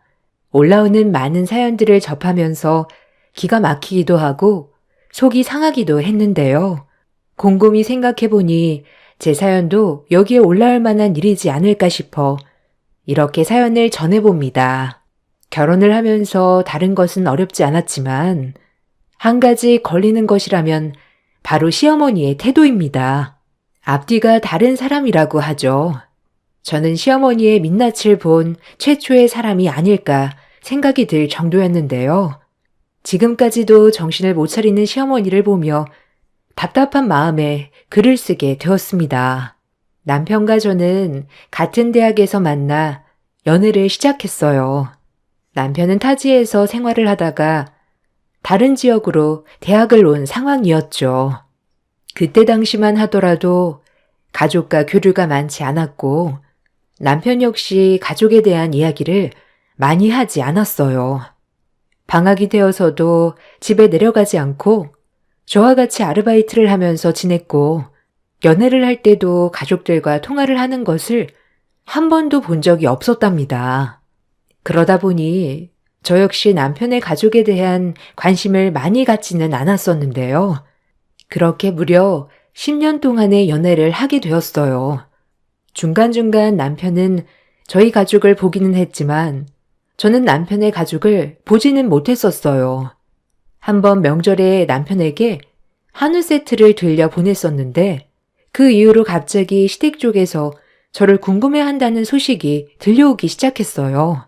아마 이것이 지금 사태의 시초가 아닐까 싶어요.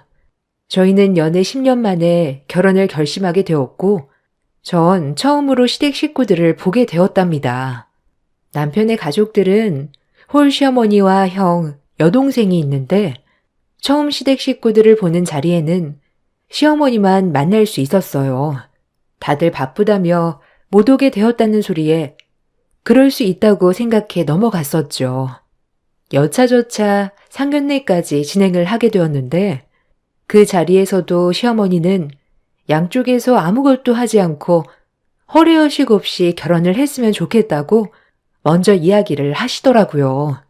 남편의 직업을 봤을 때에는 시어머니께서 약간 욕심을 내실 수도 있겠다 생각을 했었는데 그런 거 없이 먼저 아무것도 주고받지 않고 결혼식을 올리자는 말을 듣고 괜찮은 분이시구나 생각을 했었어요.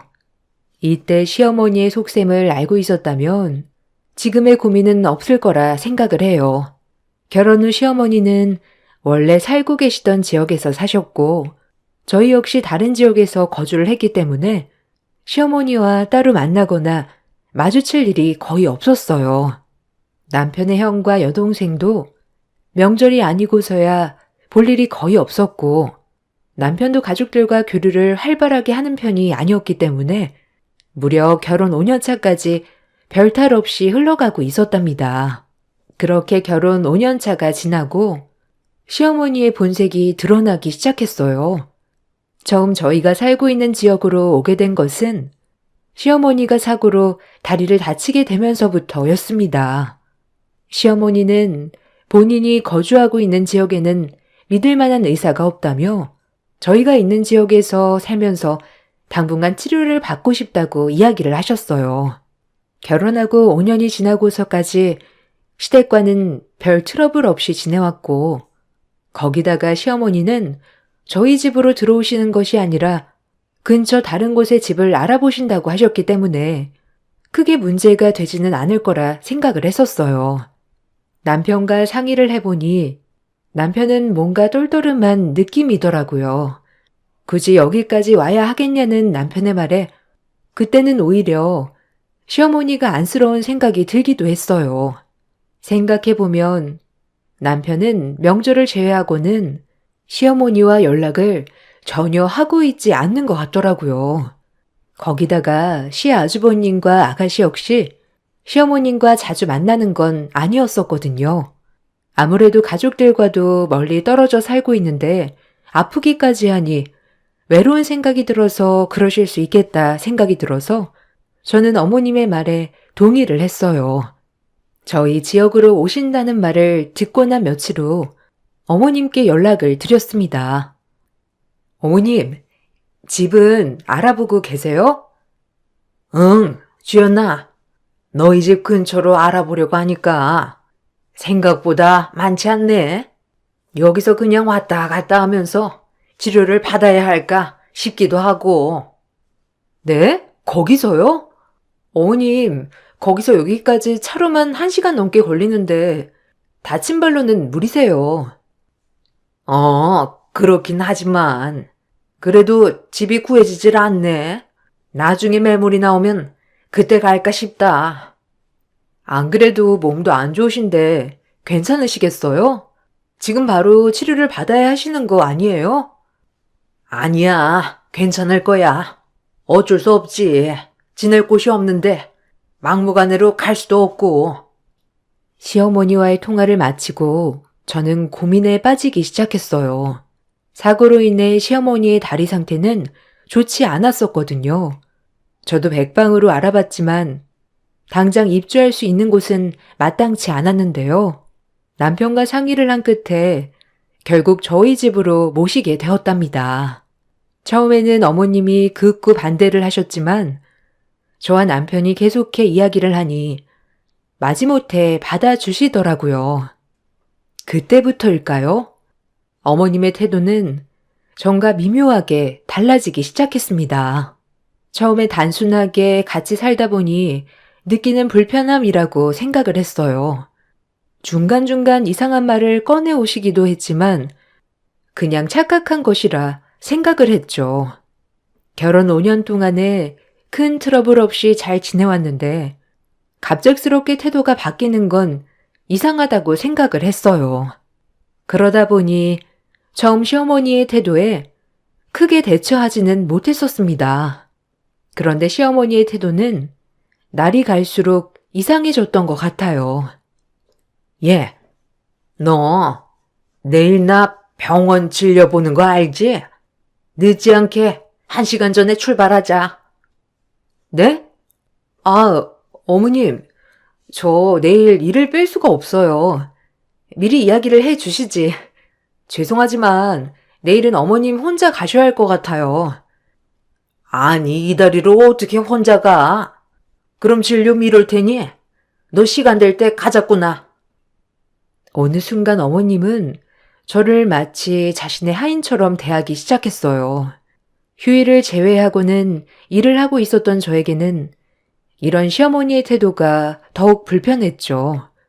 심지어 시간을 맞춰 어머님과 외출을 하게 되는 날에는 시어머니는 지갑을 전혀 들고 다니시지 않으셨어요. 따로 일을 하고 계시는 것이 아니니까 처음에는 제가 돈을 내는 게 당연하다고 생각했지만 시어머니의 태도에 저는 이게 정말 맞는 일인가 싶었답니다. 예, 나 나가 있을 테니까 계산하고 나오렴. 아, 그리고 요즘 애비 얼굴 보니까 헬스케졌더라. 아들 먹을 것도 넉넉하게 포장해달라고 했으니 그것도 가져와. 어머님, 저녁에 먹을 거 있어요. 포장 안 하셔도 되는데. 예, 넌 이게 아깝니? 돈 번다고 유세하는 거야 뭐야? 아니 부잣집 며느리인 줄 알았는데 배포가 pen댕이네. 네? 어머님, 무슨 말씀 하시는 거예요? 니네 집 지역 유지라며. 난 그것도 모르고. 아, 어쨌든 계산하고 나와라. 시어머니의 태도는 날이 갈수록 심해졌지만 남편은 그런 시어머니의 모습에 무관심했어요. 더군다나 시어머니는 제 앞이 아닌 다른 사람들 앞에서는 세상 둘도 없는 시어머니처럼 행동하셨죠. 저는 답답하고 억울하기도 했지만 시어머니가 치료를 받을 때까지만 참아보자 생각을 했습니다. 그렇게 시어머니는 몇 달간의 치료를 마치고 다시 원래 지역으로 가시게 되었어요. 속으로는 시원한 마음이 들었지만 겉으로 티를 낼 순 없었죠. 그렇게 다시 평화로운 생활이 이어지는 듯 했습니다. 평화롭던 일상이 깨져버린 것은 시어머니가 사기를 당하면서부터였습니다. 다리를 다치게 되면서 원래 하던 일을 그만두어야 했던 시어머니는 모아둔 돈을 가지고 투자를 하기 시작하셨어요. 처음에는 수익률이 높았는지 저희에게도 큰 돈을 벌었다며 종종 자랑을 하셨죠. 예, 주연아. 니네 집 지역 유지라고 했지? 그 지역 유지하려면 얼마나 뼈 빠지게 남의 비 맞히겠니? 니네 엄마 아빠도 참 힘들게 사셨겠다. 원래 뭐가 없으면 몸에 고생을 하는 거야. 이것 봐. 나는 젊었을 때 벌었던 돈들로 투자해서 이렇게 먹고 살잖니. 너희 부모님도 이제 남의 비 맞춰서 사시지 마시고 투자하시라고 해. 엄마, 제발 말은 제대로 해. 엄마 지금 투기하는 거야, 투기.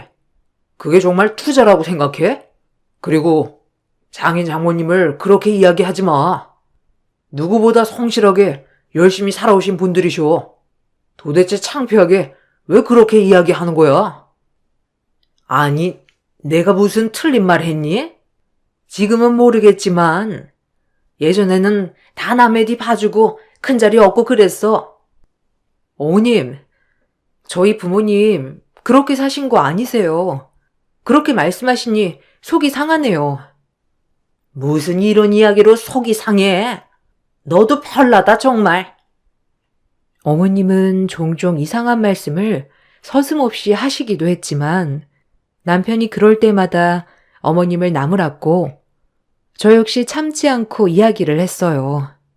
시어머니는 마치 자신의 잘못은 없다는 듯 이야기를 마무리하셨고 저희 역시 더 이상 말이 통하지 않는구나 싶어 길게 이야기하지는 않았답니다.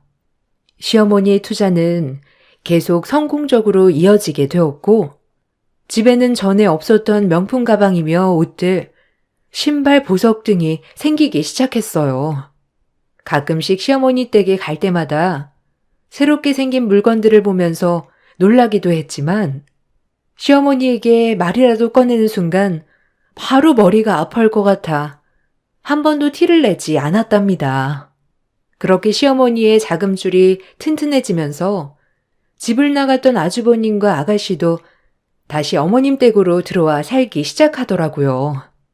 처음에는 그동안 신경도 안 쓰던 두 사람이 갑자기 시어머님 댁으로 들어왔다는 소식에 놀랐는데 두 사람은 어머님보다는 어머님 돈에 더 관심이 많더라고요. 저는 바로 느껴졌지만 어머님은 이제야 자식들이 정신을 차렸다며 자신이 노력한 덕분이라 생각을 하셨죠. 그래도 남편의 다른 형제들이 시어머님 곁에 있으니 이제는 한결 나아지겠다 생각을 했었어요. 그렇지만 시어머님의 태도는 그 이후 더욱 이상해져만 갔습니다. 시어머님은 그때 이후로 저에게 요구하는 것들이 많아지기 시작했어요. 평상시에는 용돈이란 걸 요구하지 않았던 시어머니지만 어느 순간부터 매달 용돈을 요구하기 시작했답니다. 예, 내 친구들 며느리들 보니까 말이야. 매달 만날 때마다 용돈을 지어준다고 하더라. 넌 네 남편 민수 친구 성준이 알지? 걔 며느리는 의사라서 아프면 바로 가서 치료받고 주기적으로 영양제도 보내주고 그런다고 하던데. 아이고, 난 뭔 복을 갖고 있나 몰라. 어머님, 용돈을 원하시는 거예요? 남편과 한번 이야기를 해볼게요. 아니, 넌 지금까지 뭔 이야기를 들은 거니? 아까 말했잖아요. 남편한테 비밀로 하고 지어주는 거라고. 너 돈도 많은데 왜 허락을 받아? 어머님, 이제 아이도 갖고 미래도 생각해야죠. 지금 모아두지 않으면 나중에는 더 힘들잖아요. 용돈 필요하시면 남편과 상의해 볼게요. 에휴, 넌 말이 한 통하네. 됐다. 엎드려 절받기 그만할란다. 시모는 어떻게든 저에게 용돈뿐만 아니라 틈틈이 무언가를 요구하기 시작하셨어요. 그렇지만 저는 너무나 의아했답니다.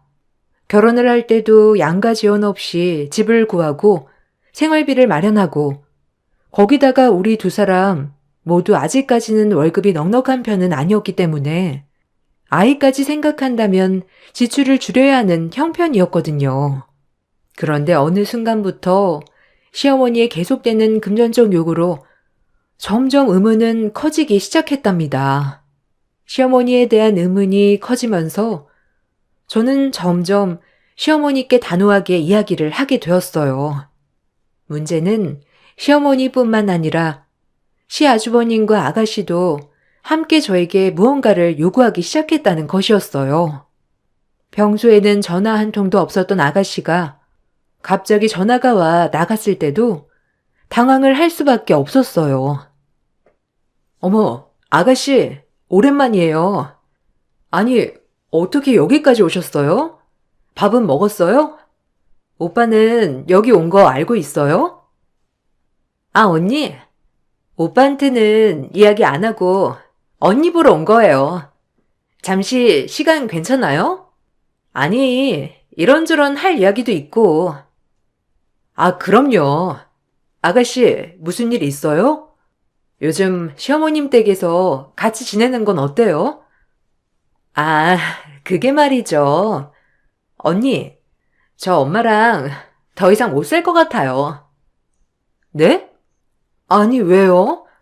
잘 지내고 계신 거 아니에요? 아, 엄마랑 맞지도 않고 괜히 합가하겠다고 집도 정리하고 왔는데. 언니, 혹시 저 1년만 살 집 마련해주면 안 돼요? 제가요? 아니, 오빠한테도 아니고 거기다가 저 그럴 만한 능력도 없어요. 에이, 언니 그만한 능력 있잖아요. 오빠한테 말했다가는 저 당장 내쫓길 거예요. 언니, 오빠한테는 비밀로 할 테니 한 번만 도와주세요. 아가씨의 황당한 요구는 며칠 동안 계속되었어요. 저는 밑도 끝도 없이 요구하는 시댁 식구들이 어처구니가 없었지만 그렇다고 해서 없는 걸 도와줄 수는 없다 생각을 했답니다.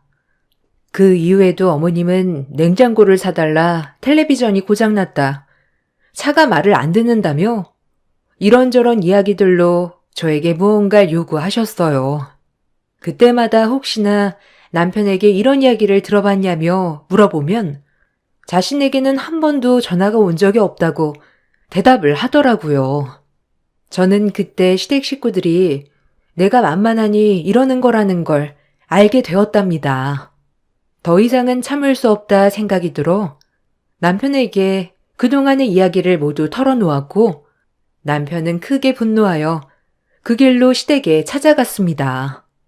시댁 식구들에게 엄포를 두고 돌아온 남편은 이제는 시댁 식구들과 연락도 하지 말라며 핸드폰도 모두 차단을 해 주었어요. 그렇게 얼마간의 시간이 지나고 시댁에 큰일이 생기면서 다시 제자리로 돌아오게 되었습니다. 바로 시어머니의 투자가 사기로 인해서 모든 것을 날려버리고 만 것이죠. 시어머니는 과도한 투자로 인해서 가지고 있던 재산들을 모두 날리게 되었고 시어머니, 아주버님, 아가씨 모두 길바닥에 나앉게 생겨버렸습니다. 남편과 저는 고민을 하다가 어쩔 수 없이 시댁 식구들을 당분간 받아주기로 했어요. 집으로 들어온 시댁 식구들은 며칠 동안 기가 죽은 듯이 조용히 지냈습니다. 조용히 지내는 시간은 단 며칠도 되지 않았지만요. 한 달이 지나고 나서 시댁 식구들은 집을 구할 생각이 없는지 집을 알아보지도 않고 있었어요. 남편도 그때 당시 일로 이른 새벽부터 자정까지 바빴기 때문에 집안일에 신경을 전혀 쓰지 못하는 상황이었죠. 그러다 보니 집에서 자주 마주쳐야 하는 건 저였어요. 남편 없이 시어머님과 아주버님, 아가씨와 저녁을 먹던 자리에서 시어머님은 당당하게 방을 바꿀 것을 요구했습니다. 예, 너 이제 나랑 방 바꿔야 하지 않겠니? 생각해보니 내가 우더른인데 어떻게 작은 방에서 지내게 할 생각을 하니? 제대로 된 며느리라면 이런 생각 없이 먼저 방을 바꿔줬을 텐데. 네가 생각이 없는 건 알았지만 이 정도일 줄은 몰랐다. 원래 어른이 오시면 큰 방을 내어드리는 거야. 이제 우린 여기서 살아야 할 것 같으니 니네가 작은 방에서 생활하렴. 짐은 뭐 바꿀 건 없으니까 내일 당장 정리하자. 어머님, 그럴 수 없어요. 어머님, 집을 구해서 나가기로 하신 거 아니에요? 나중에 나가실 때 생각하면 그냥 이렇게 지내시다가 가시는 게 나아요. 아니, 언니. 아니, 무슨 말을 그렇게 예의 없이 해요? 아니, 우리 엄마가 틀린 말 한 것도 아니고 언니네 엄마라도 그렇게 이야기하셨겠어요? 그래, 재수씨. 그러게 안 봤는데 너무하네요. 역시 있는 집 자식은 다른가? 우리가 사기 좀 당했다고 무시하는 거야, 뭐야? 아니에요, 아주버님. 무시하는 게 아니라. 어머, 얘들아. 주연이 좀 봐라. 눈 똑바로 뜨고 나한테 대드는 거 너희도 봤지? 예전부터 이러더라. 내가 뭔 말을 하면 아니라고만 하고 온통 내 말만을 무시하니 이렇게 참아주는 시어머니가 어디 있다고. 내가 제명에 못 살겠다, 정말. 엄마, 신경 쓰지 마. 언니, 엄마 좀 잘 챙겨요. 다른 사람이 보면 언니 욕해요. 아가씨, 내가 뭘 했다고 그래요? 너무한 건 어머님이세요. 아니, 재수씨, 너무하네. 원래 이런 사람이었어요? 엄마가 뭘 그렇게 잘못했다고 그런 태도예요? 한바탕 난리가 나던 그때 일찍 일을 마친 남편이 들어왔어요. 살얼음판 같은 분위기를 보고 남편은 저를 조용히 불러서 이야기를 하더라고요. 여보, 지금 상황이 불편한 건 알겠지만 사기를 당해서 어쩔 수 없이 오셨잖아. 불편해도 조금만 참아줘. 당신 무슨 소리야? 지금 내가 잘못했다고 말하고 싶은 거야? 아니, 그게 아니고. 아휴, 됐다. 그만 얘기하자. 뭘 그만 얘기해. 너무한 건 당신네 식구들이야. 갑자기 집으로 들어와서 안방까지 차지하겠다는데 내가 화가 안 나? 알겠어. 알겠으니까 그만하자고. 내 편인 줄 알았던 남편까지 저에게 나무라니 저는 정말 어떻게 해야 할지 모르겠더라고요. 밖에 있었던 시댁 식구들이 남편이 저에게 뭐라고 이야기를 하는 걸 들었는지 그날 이후부터는 노골적으로 저를 무시하기 시작했습니다. 제가 무슨 행동을 할 때마다 부풀려서 남편에게 전달했고 남편은 그 말을 듣고 제 이야기를 듣지 않고 화를 내기 시작했죠. 집안은 순식간에 분위기가 바뀌었고 시모의 태도는 점점 더 당당해져 갔습니다. 예, 너 오늘 나랑 어디 좀 가자. 어디요, 어머니? 아니, 무슨 말이 많니? 가자면 가는 거지. 이따가 출발할 테니까 차 좀 대기시켜놔. 시모는 점점 저를 막대하기 시작했습니다. 거기다가 제가 버는 돈을 마치 자신의 돈인 양 사용하기 시작했죠. 이날도 시모는 자신이 원하는 옷이 있다며 저를 데리고 백화점을 갔습니다. 시모는 거리낌 없이 비싼 브랜드 옷들을 고르기 시작했죠. 저는 어머님께 조심스럽게 말을 해보았지만 시어머니는 그때마다 큰 소리로 이야기를 하기 시작했습니다. 어머, 주연아. 엄마는 괜찮다니까. 아유, 우리 며느리 열심히 번 돈을 어떻게 쓰니? 어머, 모녀새인 줄 알았는데 고부간이셨구나. 너무 다정하셔서 모녀신 줄 알았어요. 그죠? 저희가 사이가 정말 좋아요. 며느리가 이렇게 월급 때마다 제 옷 사주겠다며 난리네요. 어머, 행복하시겠다. 마음에 드시는 거 한번 입어보세요. 이렇게 시몬은 저에게는 막대하면서 다른 사람들 앞에서는 저를 추켜 세우며 제가 피하지 못하도록 했습니다. 처음에는 어리둥절했지만 생각해보니 제가 이런 상황에서 거절하지 못할 거란 걸 가장 잘 알고 계셨던 것이었죠. 그렇게 엄청난 쇼핑을 하고 돌아오던 때 오랜만에 기분이 좋다며 시몬은 온 가족이 모여 외식을 하자고 부르기 시작했습니다. 식당에서도 시몬은 며느리가 밥을 사주겠다며 이야기를 하는 통에 어쩔 수 없이 왔다는 말을 크게 외치기 시작했어요. 조용히 밥만 먹고 가야겠다 생각했던 저는 실수로 시모의 패딩에 물을 쏟고 말았어요. 순간 얼굴이 굳어졌던 시모는 아무 말 없이 식사 자리를 마쳤습니다. 집에 돌아오면서도 별말이 없었던 시모는 집에 도착하자마자 폭언을 쏟기 시작했습니다. 넌 정말 구제불능이구나. 아니, 거기서 어떻게 물을 쏟니? 너 이 옷을 내가 얼마나 아끼는지 몰라? 내가 거기서 얼마나 창피했는지 아니? 물 쏟은 옷을 입을 수도 없고 너 때문에. 어머님, 죄송해요. 그렇지만 다른 거 아니고 물을 쏟은 거라 마르면 괜찮을 거예요. 네가 어떻게 알아? 물 때문에 얼룩지면 네가 책임질 거야? 똑같은 거 사올 자신 있어? 참나 됐고. 이거 어차피 단종돼서 구하지 못하니 내가 원하는 옷으로 내일 사와. 네, 알겠어요. 어떤 건지 말해주세요. 자, 이거니까 내일 가서 당장 사와. 어머님, 이건 900만 원이잖아요. 9만 원짜리 패딩에 물 쏟았다고 어떻게 900만 원 모피를 사라고 하세요? 예, 나한테는 이 패딩이 900만 원짜리야. 니까짓 게 뭘 안다고 그깟 판매 금액으로 이야기를 해? 네가 잘못해놓고 지금 그딴 소리가 나와? 아니, 그래도 어머니. 역시 넌 알겠다는 말을 한 번도 안 하는구나. 시애미가 하라면 할 것이지. 시어머니가 난동을 피우던 그 순간 욕실 문이 활짝 열렸습니다. 열린 문으로 나온 사람은 다름 아닌 제 친정 아버지였어요.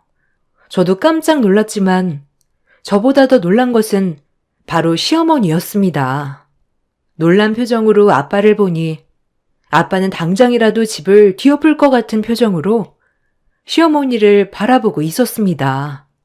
시어머니는 아빠를 보며 놀란 표정을 짓다가 해명을 하기 시작했죠. 아니, 사돈. 아니, 여기는 어쩐 일로? 그것보다 이게 제가 그러려고 한 게 아니라 순간 화가 났어. 사부인, 지금까지 제 딸을 이렇게 대하신 겁니까? 그때 저와 나눈 이야기와는 전혀 다르네요. 저희가 약속한 건 없던 일로 하시죠. 아이고, 사돈어른, 아닙니다. 오해하시는 거예요. 이게 어떻게 오해를 하는 겁니까? 애지중지 키운 딸을 보내놓았더니. 주연아, 가자. 여기 더 이상 있을 필요 없다. 시모는 아빠의 옷을 잡고 계속해서 오해하는 거라며 이야기를 하셨지만 아버지는 아무런 대답도 하지 않은 채 저의 손을 잡고 집으로 향하셨습니다. 계속해서 시어머니와 시댁 식구들의 전화가 빗발쳤고 남편은 바로 친정으로 왔습니다. 집에 오고 나서도 아무런 이야기를 하지 않으셨던 아버지는 남편이 도착하고 나서 저희 둘을 앉히고 이야기를 해 주셨습니다. 아버지께서 하신 이야기는 정말 놀라웠죠. 사실 몇 년 전 사부인께서 나를 찾아온 적이 있었다. 사부인은 지금 당장 집을 빼야 하는 상황이지만 금전적인 여유가 되지 않아서 너희와 합가를 해야 할 것 같다며 이야기를 했단다. 그때 난 하나밖에 없는 외동딸이 시어머니와 함께 살다 보면 불편하진 않을까 싶어 사부인에게 1억을 빌려주었지. 그 후로 사부인은 몇 번 나와 너희 엄마를 찾아와 하소연을 하면서 자금을 지원해주길 바랬다. 난 주연이 네가 행복하고 안정적으로 살 거라 생각을 하고 빌려준 것이었지만 이런 취급을 받고 있을 줄이야. 아버님, 죄송합니다. 다 제 불찰입니다. 상황이 그래서 어쩔 수 없는 일이라 생각하고 신경 쓰지 않았습니다. 정말 죄송합니다. 자네, 미안하지만 주연이와 헤어져 주게. 그리고 사돈과 이야기를 했던 자금은 앞으로 더 이상은 없을 걸세. 아버님, 그럴 수 없어요. 주연이와는 헤어질 수 없습니다. 용서해 주세요. 내 생명보다 더 소중히 키웠던 딸이야. 결혼을 할 때도 자네에게 이야기하지 않았나? 다른 것보다 내 딸 편이 되어주라고. 주연이가 그 모진 일을 당할 때 자네는 어디서 무얼 하고 있었나? 겨우 불을 쏟은 것으로 온갖 멸시와 무시를 당했는데 그런 집안에 어떻게 다시 내 딸을 보내라는 건가? 자네 딸이었으면 그렇게 할 수 있겠나? 더 이상 자네와도 이야기를 하고 싶지 않네. 이만 돌아가. 남편은 아빠의 말을 듣고 집으로 돌아갔고, 아빠는 저에게 나머지 이야기를 해 주었습니다. 원래 결혼 자금으로 제가 어릴 적부터 모아둔 돈을 결혼을 할 때 모두 주려고 했지만, 시어머니의 말을 듣고 나중에 어려운 일이 있을 때 사용을 해야 되겠다 생각을 하셨다고 해요.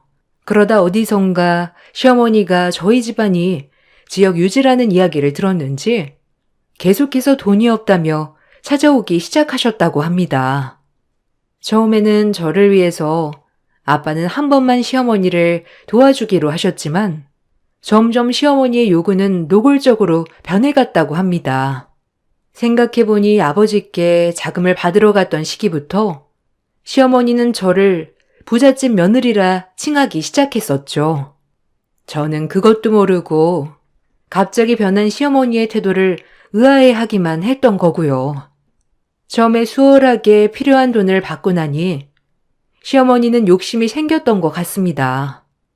그래서 나를 힘들게 하면 친정 식구들이 마음이 약해져 자신에게 더 자금을 줄 것이라는 어이없는 생각을 했던 것이죠.